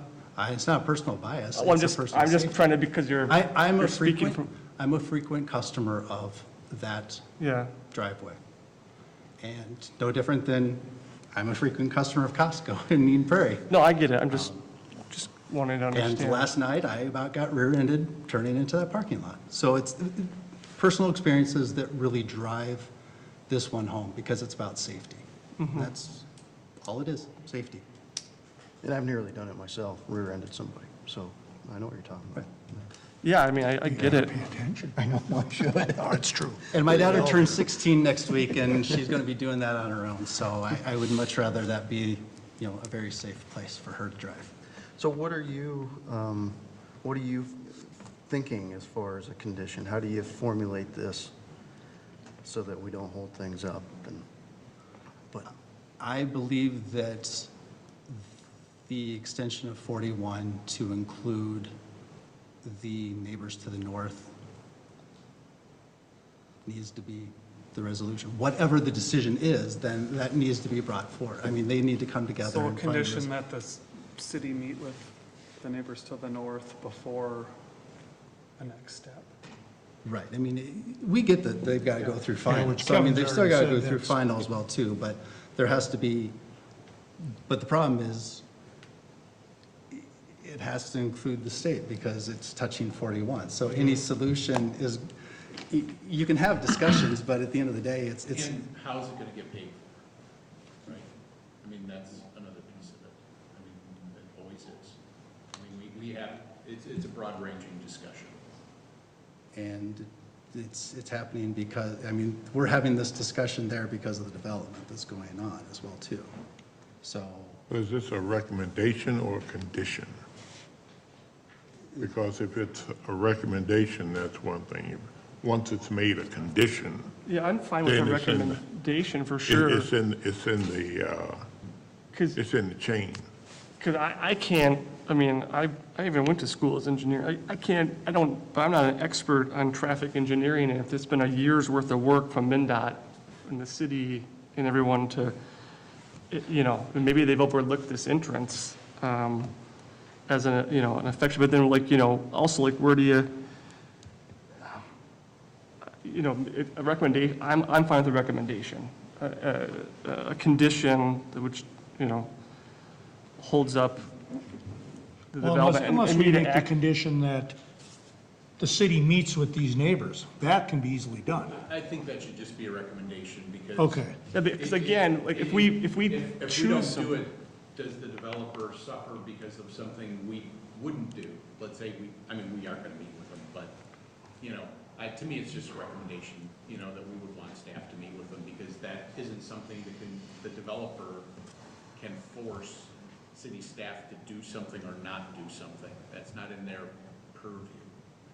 I think as a planning commission, you should just recommend that we meet with the property owner to the north to talk about how to solve the access issues. Yeah, and something that they're okay with, because if we put a condition, say, hey, you got to change this, and then MnDOT goes, fine, we're just going to put a median in and cut off all your access, and if the owner doesn't want that, I mean, there should be some, they should understand what There should be some thorough discussion about, before yes, you go to MnDOT, because they're not, yeah. they might not play this, play what you want. Well, this entire thing's a recommendation anyway. So playing that forward, Kevin, if you met with them, you discussed the ramifications, possible ramifications, they still wanted to go to MnDOT, would you facilitate Yeah, that for them? Absolutely. Come on in. Yeah. MnDOT's here, If they let's wanna talk. Meet with MnDOT, anybody wants to meet, we'll set it up and start a process of discussing with them, what that means and we can advise them the best we can on that, is all I can say, because it's a different. Yeah, if you can give them the possible recommendations that MnDOT would come back with, Right. the pros and cons of meeting with MinDOT in the first place, then And there might be make a some ways that decision. we could softly talk to MinDOT too and say, hey, what about, and That's a I tough, just want to make sure that they, if they're getting a response from the state, that they're, to get the favorable one that they want. yeah. Yeah. Yeah, because I've seen this on Highway 7 and 50, like I was saying, and what they do is they cut off your access. Like, that's what happens. Well, they can't really cut off the access because it's only a driveway. Well, they put the median. I mean, like, so Well, the then turn. you just force them to use the roundabouts. I mean, Right. That's That's not what I cutting them meant. off. I That's not meant cutting like, them off. I It's meant just- cut off the turn access off of. Right, but if that's the safest route, I mean, if that's the because it's all about safety.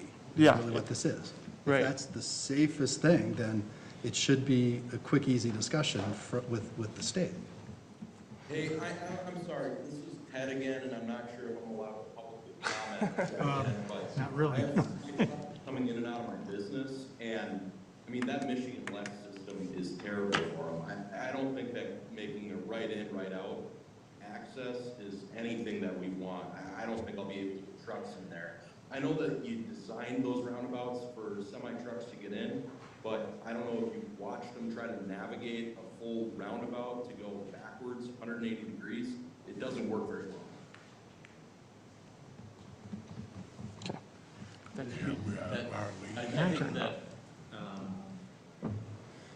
think that's why it should just be a recommendation for city staff to talk with the property owners to Okay. Anything else? Said that we have to make a recommendation to that, so, but yes, You could just direct us, or I would agree with that. It would be a recommendation. I would definitely agree with the recommendation. I mean, something, if we can try to figure out what works for them. Any other questions? I do on the trees. So going back to Continental, with them being the primary lot that's losing the trees, why is it difficult to be able to get the replacement back for the caliper that's required? I mean, I think it was half of what they're required for the size that's there. So what is the plan? I mean, to be able to get it up above there? Sure. So Eric Tome with Continental Properties, with Milwaukee, Wisconsin. I think there's some opportunity areas that Liz already pointed out that we can take another look at. There's a balance I think we were trying to strike with the area that's on the southern side by the pond and kind of in that open area. We were trying to establish some open areas that goes down to Midnight Lake. I think we could maybe narrow those areas up and put some more tree rows in there. So there's opportunities, I think, around the site where we can bolster that up and come to a good solution on that. We were just trying to keep that as open as we could to, again, get the maximum view corridors, but we can keep working with staff on that to get there. I think there's a little bit of a balance that we've got to look at, so we can make it all trees, but then you're not going to have any view corridors to those areas. Right, no, the key part there is obviously getting up to the requirements. Obviously with Costco, they're sitting on a huge parking lot that Sure. is difficult to be able to get the plantings in, but I think they even had the idea of being able to put some in the right of way as well too, to be able to increase. Is that on the table for, Continental as well too? I think for we that could lot? look at it. It's just opportunities that we can look at. I mean, the detailed landscape plan that came in with the preliminary set, we really focused on the internal, sidewalks and everything else, make sure we coordinate that. So I think there is some opportunities we can look at to get that up there. Okay. Definitely will work with Liz and staff and work a little harder on that. No, and like I said, just the changes that were made from the preliminary, or the concept to here, is definitely, steps forward. So, I definitely know that you'll take the recommendations and try to put it into place. So thank you. You bet. Thank you. Yeah, I think the point there, to add on to what Commissioner Olson said, is that you have staff agreement that you have hit the perfect median, I guess, or the acceptable to everyone, Yep, absolutely. if it's not the exact number, you know. Right. Okay. Thanks very much. Thank you. Say, Liz, when you heard about the multifamily development previously, there was some discussion about dog parks versus tot lots and striking the right balance. There wasn't any mention of that tonight. Is that something that we would see in the final, or? The tot lot? Oh, there is a top. Yeah, Oh, there is a top. Okay, I missed it. That was in the Yeah. presentation. Okay, sorry. I appreciate that. I think I was the champion for top, and I just do, I mean, there's a lot of dog. I love my dog too, but it's like we need something for children too. Yes, you also have tots. I do have kids, and I feel like it should have a little something, so I do appreciate that. Liz, one last question, and this is dealing with the Oak Ridge side. I know they talked about not necessarily knowing what the future holds and, you know, if it possibly turns into office. But yet the parking side of things, even with the ramp, wasn't going to be enough for that. So how's it going to, I mean, is it going to be a part where it's like, they'll say, well, this isn't really office to be able to, you know, hold it in, because they're going to be boxed in once this is all done. How's that all going to work when it comes to the requirements for the parking side of things if it turns into office? And it's a big if, but, you know, it's on the table. And that's why we've evaluated it and put a condition in that we need to go through proper steps with that site once we've solidified a user, so we can start to understand what the total parking requirement is from a code standpoint. If there's other things we need to keep in mind from a site planning perspective as well, that we can evaluate that further down the road when an end user is identified. So our recommendation this evening is to keep the conference center as it is from a zoning standpoint, so that when we do have an end user to react to, we can go through the proper steps with them. And if a rezoning is required at that time too, we'll evaluate that when we do the site planning process. So I think that's what we're comfortable with. So Oak Ridge is going to transition to the same zoning as the other two versus what it's currently set out right now? Is that how it's set? It would maintain as a conference center hotel use that's out there today. We would propose that each of the lots have their own unique uses, you know, so like the Costco lot would be a member-only wholesale, and so it's not office or anything else, and the Continental piece is going to be multifamily. The Oak Ridge piece will be a conference center and hotel, and then and when we have something that's solid, it can come back in and we can talk about it to see, is there a parking issue or isn't there? And we can move forward appropriately when we have something that we really understand what's going on. Is it a bigger parking ramp? I don't know. I mean, right. It's so hard right now without knowing what's happening there. We know that the parking will work for a hotel conference center because we've seen it for a long time, and so have they. And so that's really what we have now. And so when we have somebody solid come in, we'll bring them back through, talk about that, and we'll get those issues hammered. Okay. I'd like to compound on Commissioner Olson's question. It's a perfect kind of, I think, leeway here is addressing Katie Johnson's letter from Winthrop and Weinstein in regards to the Oak Ridge Center itself. Her letter had asked that the zoning remain flexible so they can market it as multi-purpose. So in the conditions for this approval, have we addressed that letter and her requests, or how does that sit?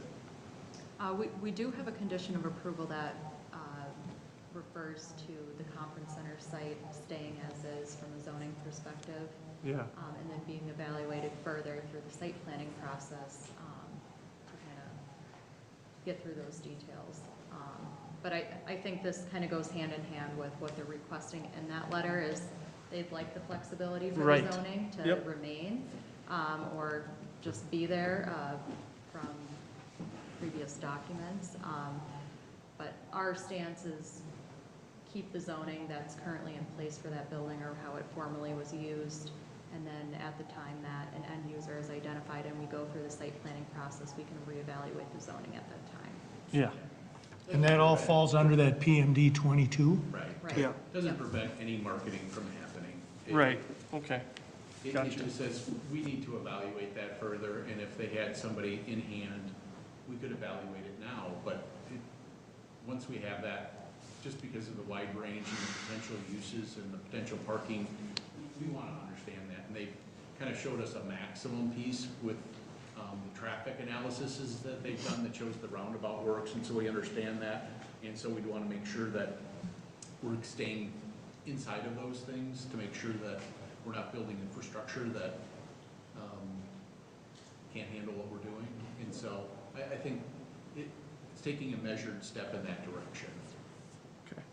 So we acknowledge that, but I think how we're proposing the solution to it is reasonable. Okay, thanks.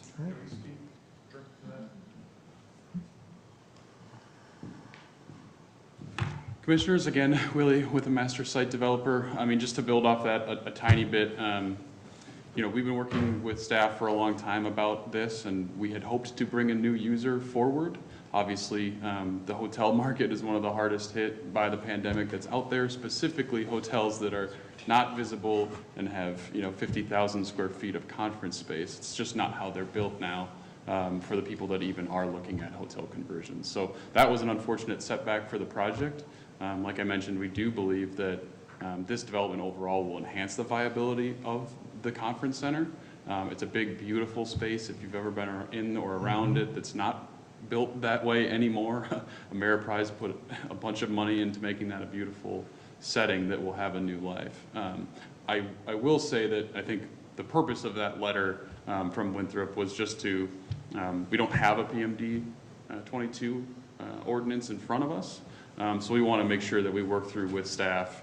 Restricting it to a hotel and conference center use is simply not workable in today's environment, and it would keep it vacant for a long period of time. And believe me, we've got, you know, CBRE and other, they're our hired broker to market it, and they're doing it so nationally and not getting hotel and conference center users. So the point of what we've worked through today, and we just want to be fully transparent with this body, is that the variety of uses in the existing zoning allow us to entice other groups to come in and look at a potential redevelopment. And so I think there's probably a happy middle ground here. That we restrict some of what goes on, and we work with staff to find a few different things that have the capacity and the parking capacity and the traffic capacity to work. For what it's worth, we don't necessarily believe that it's going to be office, but that was the highest intensity traffic and highest intensity parking use that we could show to demonstrate the variety of things that it could eventually accommodate. So that's all I want to say, just in full transparency with the body here. We don't have you know, the end user that's ready to close in the building. And so I think we can continue to work with them throughout this process and with you to find a workable solution that brings new life to that conference center instead of letting it sit vacant. So thank you. Thank you. And I would be extremely impressed if CB brought you a 177,000 square foot suburban office user to Chaska.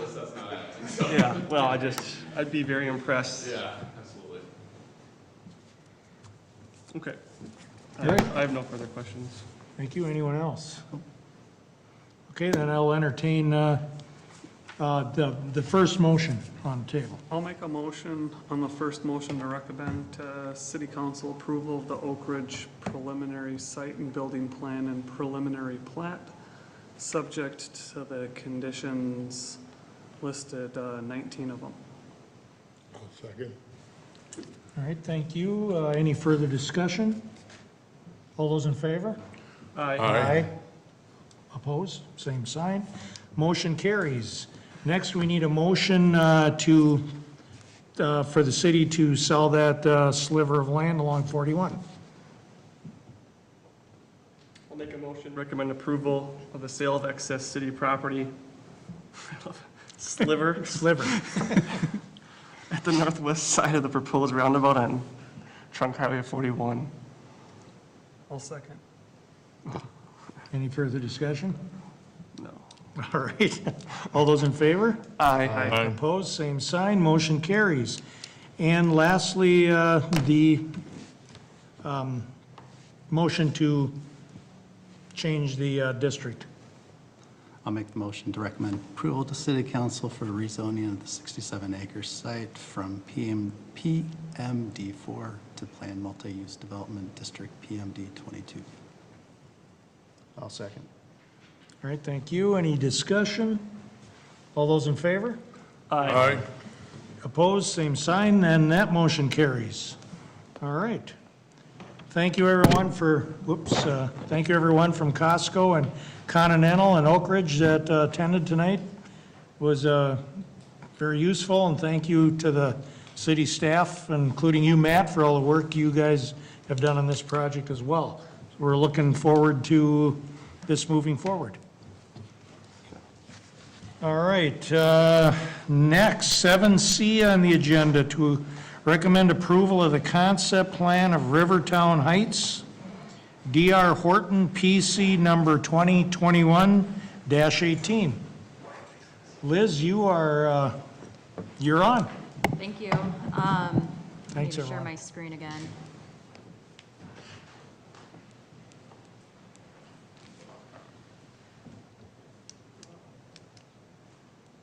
Thank you, members of the Planning Commission. We're on our third and final item for the evening. This is a concept plan request from DR Horton for their Rivertown Heights single-family development. So the site is kind of a irregular shape here, but it's highlighted in red on this aerial exhibit. So it's located within southwest Chaska, south of Big Woods Boulevard, east of Highway 212, and eventually it'll be east of the proposed collector road that extends on its western edge. Founders Ridge is a built-out single-family development off of Big Woods Boulevard that exists today. You have the Harvest neighborhoods to the north here, kind of on both sides of the collector road. So again, this will be more so a separate development, but an extension to some existing street systems out there.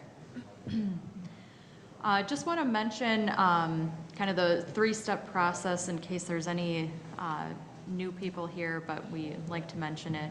You have to go through a three-step process with the city for any new developments, and sometimes redevelopment too. And you start at a concept plan, which is more so the general overview of the project, more of a high-level view, looking down on some of the details of the project. We start to identify some of the issues and concerns related to the project during that time, which can be applied to the next step, which is preliminary. Preliminary plat and rezoning is the second. That's when you get into more of the technical details, technical analysis related to utilities, parking, landscaping, all those pieces. So at that point, the issues that were kind of addressed in the concept should be taken into consideration with the pre-plat design and details. And then the last step is final plat, and that's more so kind of finalizing the details of the overall development. And then all three steps require the Planning Commission and City Council review and approval on those. In terms of a background, so Founders Ridge dates back to November of 2013 and February of 2015 when the first and second editions of that development were approved. At that time, stub streets were also provided to provide access to adjoining and adjacent sites for development. So Founders Path is kind of the east to west thoroughfare through the development and stubs off on the west side of Founders Ridge. And then Carver Path is kind of a north to south thoroughfare through Founders Ridge and stubs off on the south end of Founders Ridge. And both of those are relative tonight, as the development that's being proposed will be extending off of each of those roadways. Another relative project was back in 2017. The city did approve a purchase agreement or executed a purchase agreement with the Holisek family adjacent to this site, which put in place the right-of-way needs for the collector road, the space for the future community park, and also the space for the future elementary school proposed by the school district. So those areas are already platted out and are adjacent kind of to the overall development area this evening. The developer also did a neighborhood meeting, which occurred on November 6th, and I believe they can provide some insight into how those meetings, or how that meeting went with the neighbors. The exhibit shown here shows kind of the layout of that purchase agreement, more so with the community park and school side of things, showing kind of the layout of the community park space here in dark green, and then the school site delineated in purple here. So the development area basically kind of is abutting the north and easterly sides of those areas. So what they're specifically requesting is a concept plan approval for a 91-lot detached single-family development. The comprehensive plan guides the area that they're looking at this evening for both low-density residential and mixed residential. So the proposal this evening does fall consistent with those guidances. The site that they're looking at is approximately 40 acres in size.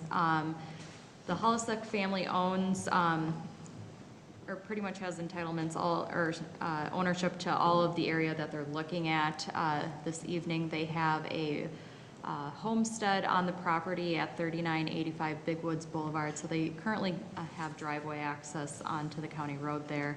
There's also some outbuildings too on the property that would be removed with this overall project. They are planning to keep the existing home on at 3985, and will implement that into the development that you'll see this evening. They've also delineated 2 wetlands on site, both of which will be impacted with the development. In terms of the concept plan, it's being shown here on this screen. And they're showing the city park area as well, just to give you kind of a visual understanding of how this all lays out. So hence why there's kind of a very irregular shape with how it develops. Is kind of more so the result of where street right-of-ways are planned to go, where the edge of the community park is, and getting access out to the collector road. So all of this is very consistent with kind of how staff has understood this area to develop, and where the edges kind of cap off. So they're staying in line with that. So again, there's 91 lots being shown, which also includes the Hollisek homestead, which will be incorporated into kind of that northeasterly cul-de-sac here. So it'll fit in actually quite well into that lot there. These are 65-foot wide lots, which are pretty standard for detached single family, also pretty standard for what DR Horton has shown in other developments in the city. Founders Path is the stub street on the west side of Founders Ridge, east side of this site, which they'll propose extending all the way through to the future collector road. Then Percheron Boulevard, which is just north of across County Road 44 here, would essentially extend southerly, kind of follow the edge of the community park, and stub down to the edge that abuts the Llano property. Carver Path, again, is also another stub street that'll provide access into the overall area.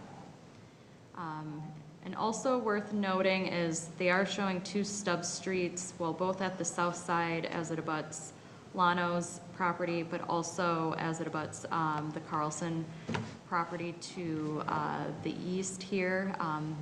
Their area is also guided for low-density residential, so there is that potential for development into that property. So they are showing some stub street potentials so that property could also have access to infrastructure to develop that area.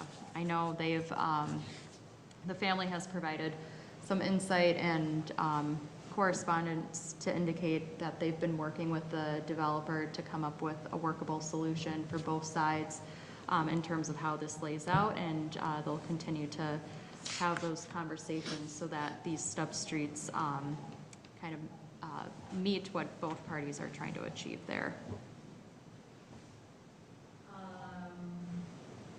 In terms of landscaping and berming for this project, with it abutting two major roadways, being the county road and the future collector road, there's always been an essence of landscaping and berming to happen along these edges so that it provides a nice screening mechanism for the properties that abut those edges. So there is a condition for both sides on the north and the west sides here that abut those major roadways that landscaping and berming is achieved efficiently.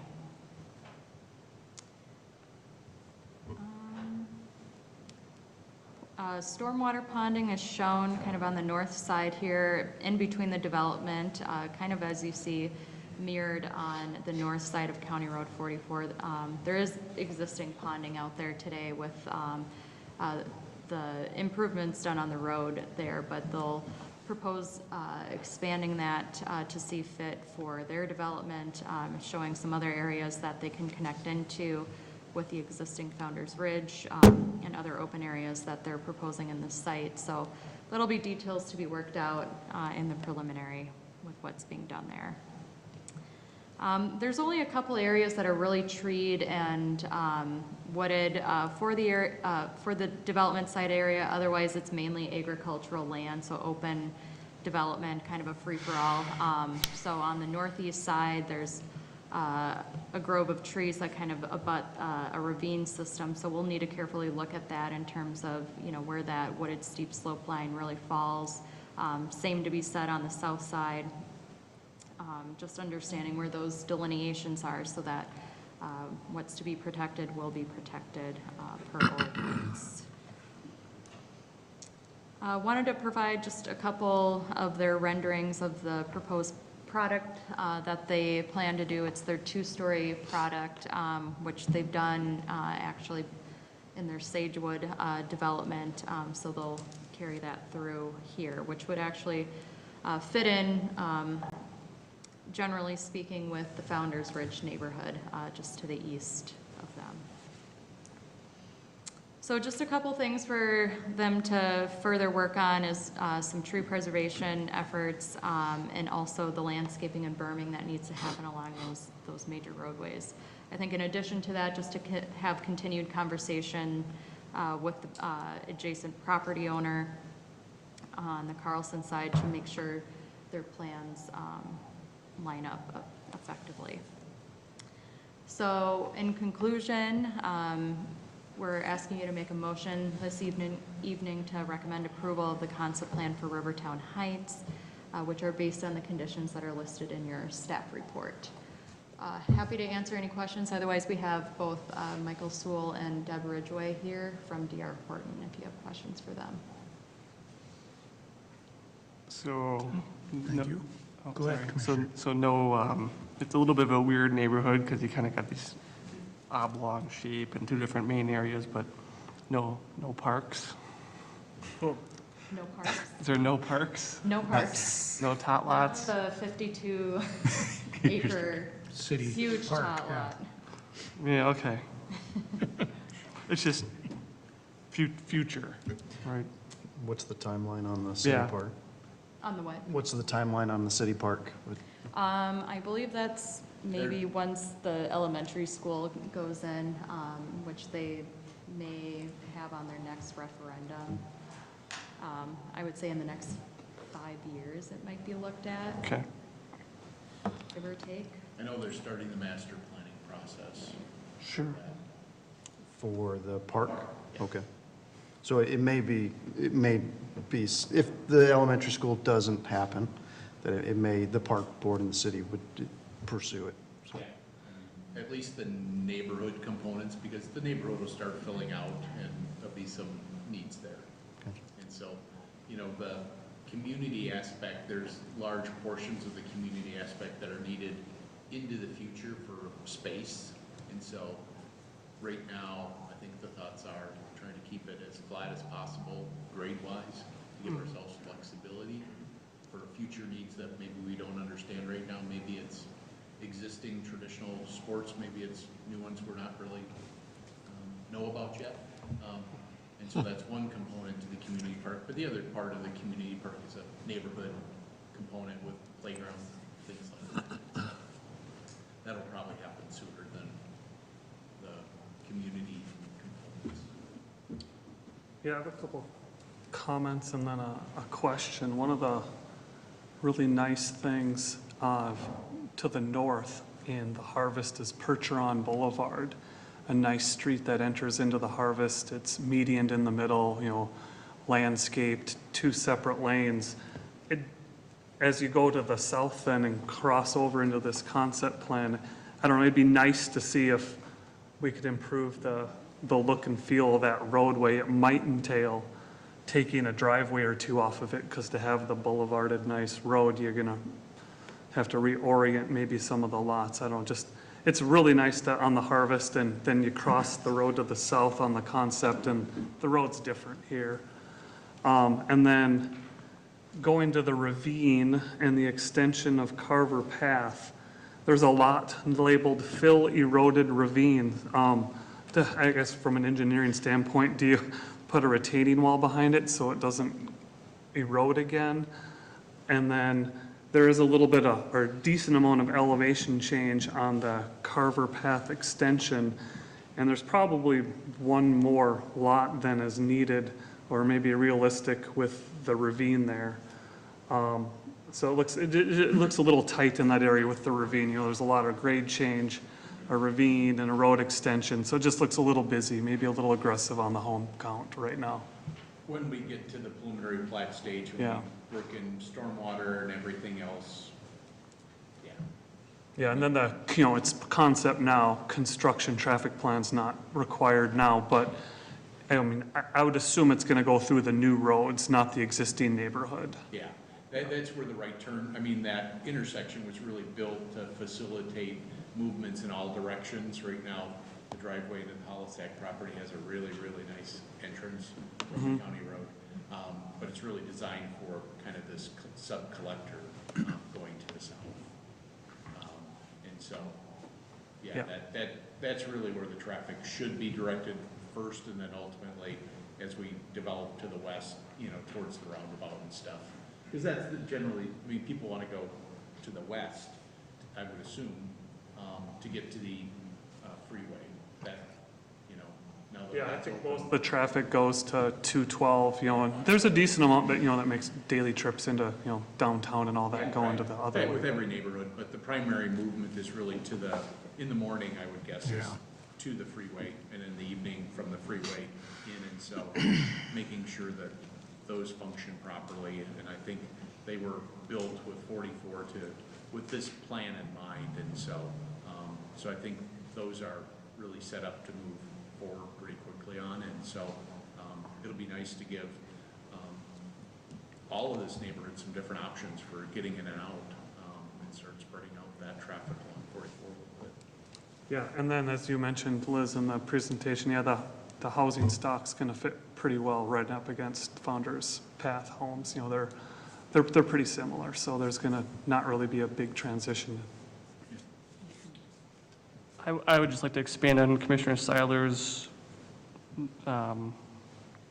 observation that, yeah, the lot count is, I mean, it's pretty sandwiched in there. There's a few lots that I'm looking at and a few situations where you're kind of fishbowled. And so obviously I think that would be worked on. I mean, where Founder's Path dead ends into the development, there's a house in Founders that's right there, and then there's a house on this side, and there's 2 lots this way, where on the north side of Founder's Path are dead ends on this new development. They're oriented in a different direction. So, you know, it would almost match up. It's hard to, there's no road name, so it's hard to like say exactly what I'm talking about here. But Founder's Path goes into the new development, and on the south side, it looks like they're oriented east to west. On the north side, they're north to south. and if they went north to south, it would match up better, some certain things like that. And on that intersection, there's a house that's sandwiched between like 5. So they're getting a little aggressive with the lot and that, down by the We'll see how it eroded all ravine. lays out in the preliminary plat as a concept. Yeah, it's a concept, and I just, We just got to do a better job of blending where the two neighborhoods Where they meet. come so that together. it's not, harsh. It's, yeah, it's concept, I understand it. Just thought I'd expand on the observation. no, thank you. Hey Liz, can you help explain the south? So where it says future connection, it's like what's the, no, not, well, the ghost lots, we get that, that's with the other, the Carlson side of things, which is in the works, but, to the south, where the arrow just continues on, but it's like, what's the plan? Or what's the vision of that? If we have where the road goes down to 61, Yeah, Or, am I yeah, getting- so, yeah. This is the center line of the road here. It goes out this direction to connect to 61 here. And so there's another big piece of the Carlson property right here. And so it kind of comes here, turns, and then kind of uses this existing right-of-way to come out to County Road 61. Yeah. Going through this and ultimately the buildability of the Llano pit is questionable. I don't know how they brought the material back in to that and whether that will ever be built upon. So right now, the design is to try and get basically as east as fast as possible to stay out of that because we don't know what we'd be getting ourselves into with trying to build a road through there. Yeah, so Kevin, what you're saying though is if we called the new road Percheron, because it is Right. north of the county road, and it kept on going down south, it's gonna hit 61 at Edgewood Road, At Edge Hill or Yeah, Edge Edge Hill. Edge Hill? Edge Hill Road, yeah. Yeah, it's where that Yeah, and so, house is. because there's another big piece of the Carlson property right here that's below the ravine. The piece that you saw the other night is up here. And there's a piece here that they're talking about that needs to get blended in. But there's another big piece on the other side of the ravine in here that eventually we need to get to, and this road would come out and kind of go east along that property line between those two and come out to Edge Hill and out to 61. So it's kind of another sub-collector in a different way for the neighborhood to get kind of towards the downtown area as well. Obviously,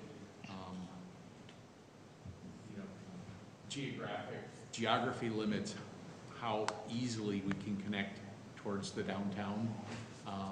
And so we tried to focus as much energy as we can. There's another up through the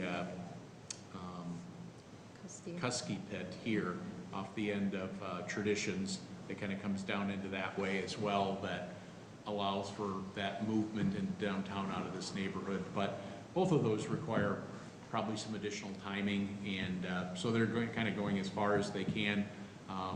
But the plan would be that that road could be extended easterly out to where Edge Hill and 61 come together. But that would be subsequent to this. Right, and the reason why is because it's when you have a road that goes nowhere and with a plan in the future, but there's no plan, I cringe.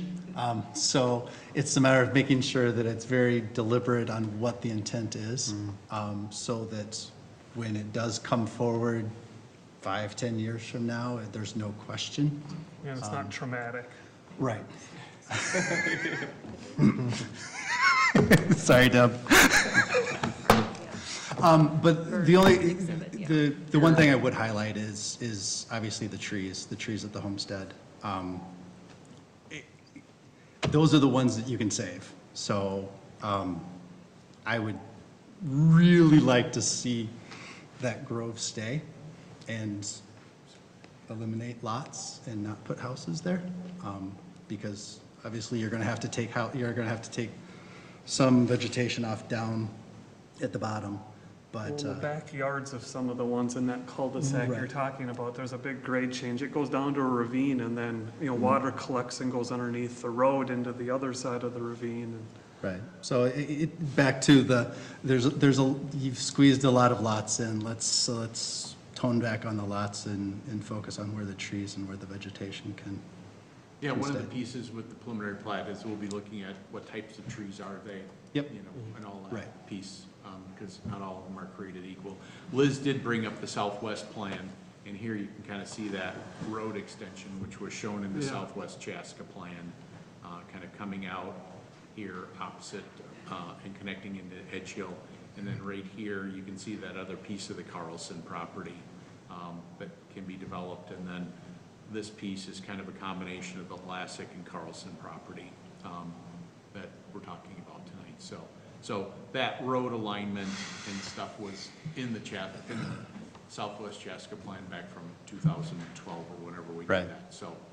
So there's been thought behind that. I think the one piece that you would want to note for the developer, because we will talk about it in the preliminary, is signage related to the park and dead-end roads, that they're gonna be extended for future development. Right.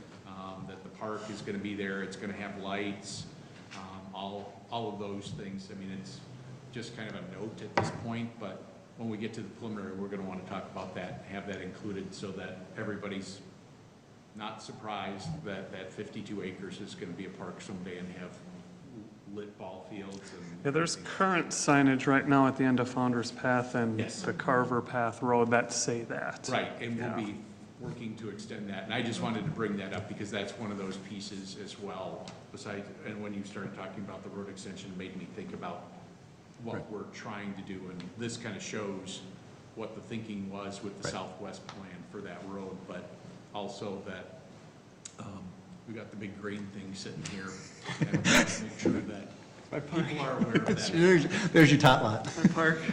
Are we able to ask the developer to include that as part of the disclosures? To include a graphic? Yeah. Yeah?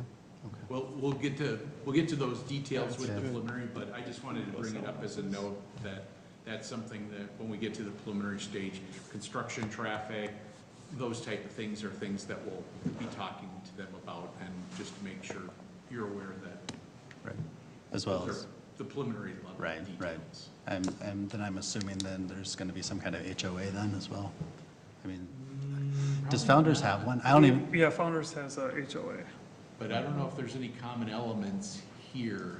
We'll have. no, but that's the part where it's like, obviously Founders has one, you're going to have this little sliver that's connected to it that does or doesn't, or something different. It's the, I think Founders, what do you have a sign and what else? Yeah, there's common areas at Founder's Way with the sign, and then I think like some of the sprinklers between the sidewalk and the roads. And then there's the pond. Yeah, so there are extensive or unique amenities that we need to worry about, but Just the they'll have to nuances. see exactly what they're doing and whether HOAs make sense or not make sense for the property based on the amenity package they put together.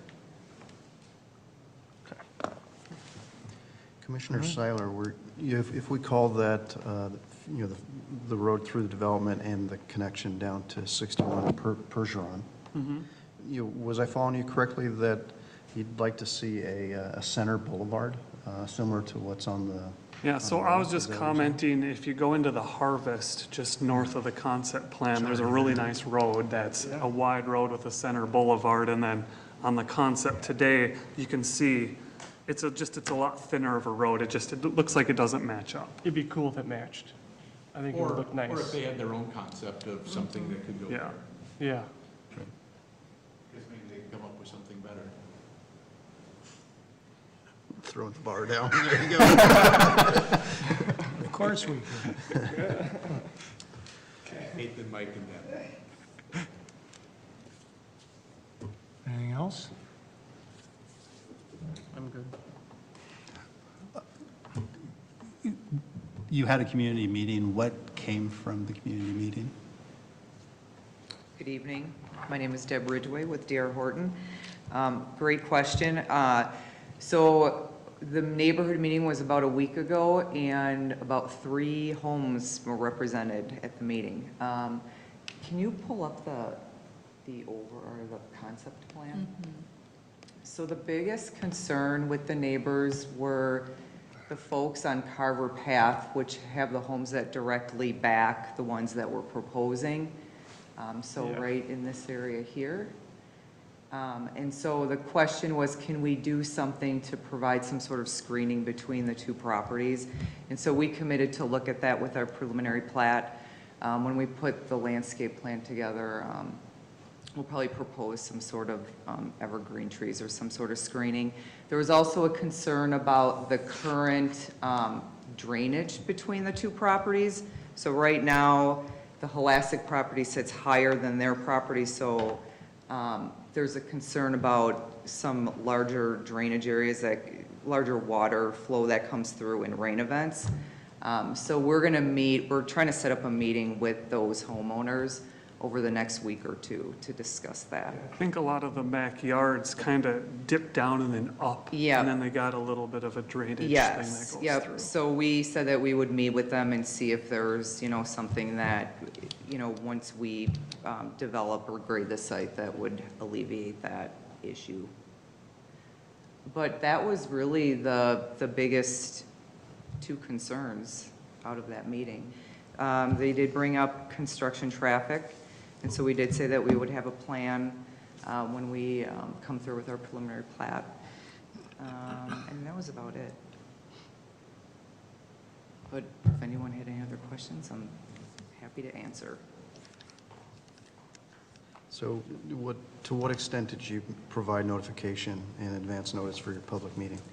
Our meeting notification was a week and a half before the meeting.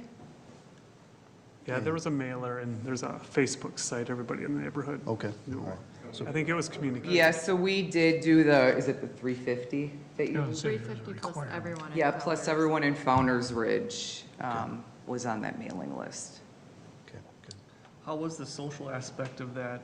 Did you get a lot of Facebook activity? Was that a good way to reach people?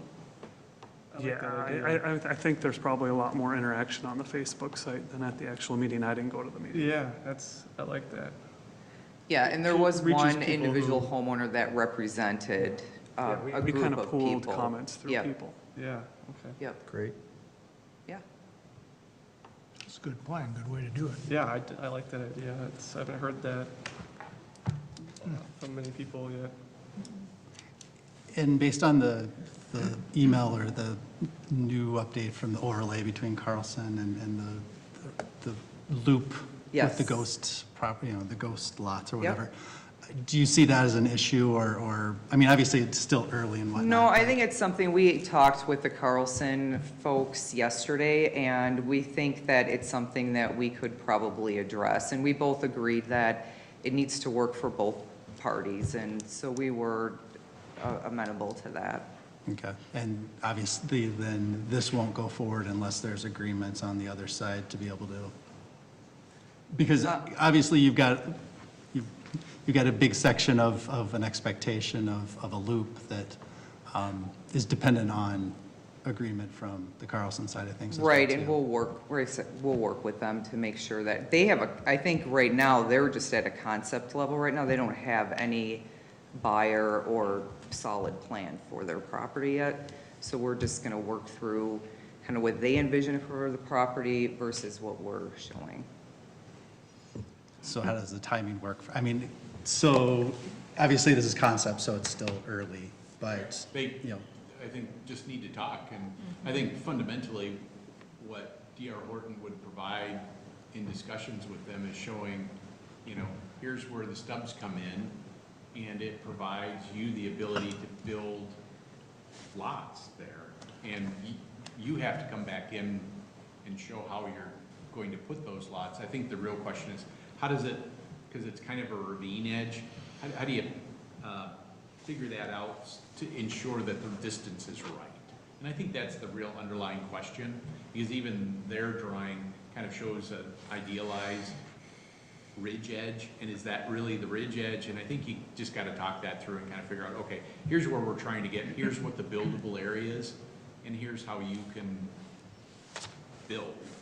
Because in the end, they're gonna have to work together anyway, because these guys are gonna own little weird triangles at the edge, and they're gonna own little weird triangles, and they all have to get married together somehow down the road, because it isn't gonna be perfect, right? I mean.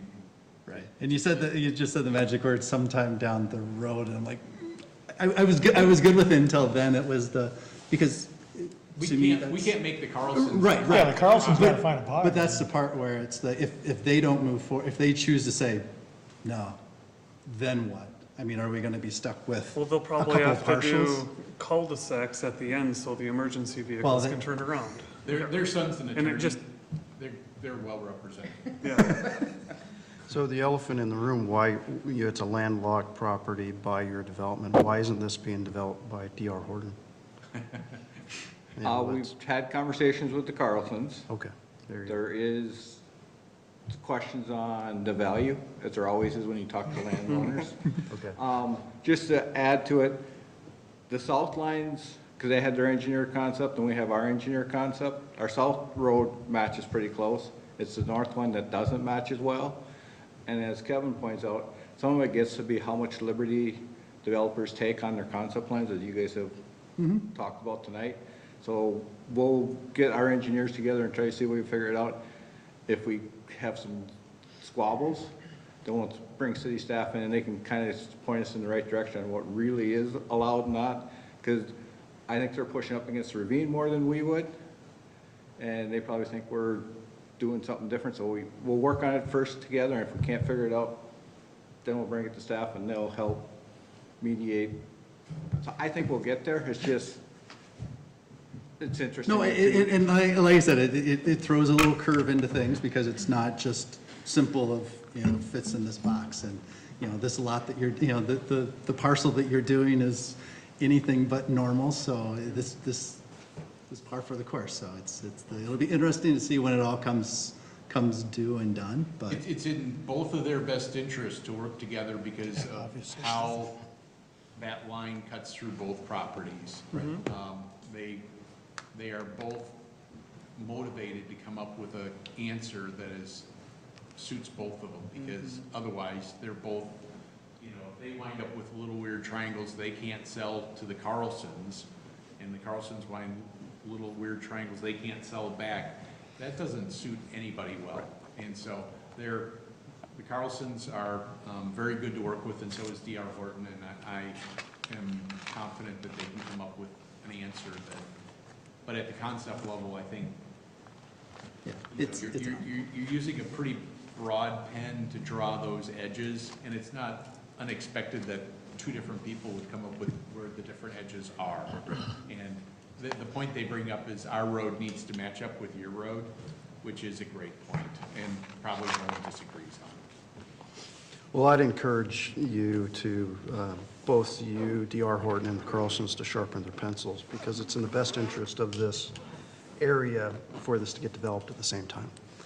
Because of potential for these little parcels and triangles, but also, you want consistency, throughout this development that I think only one developer could ensure. So that's my plug to encourage you to do that.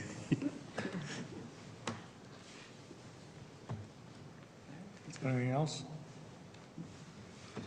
All right, well then I think we can move on to the motion on the concept plan.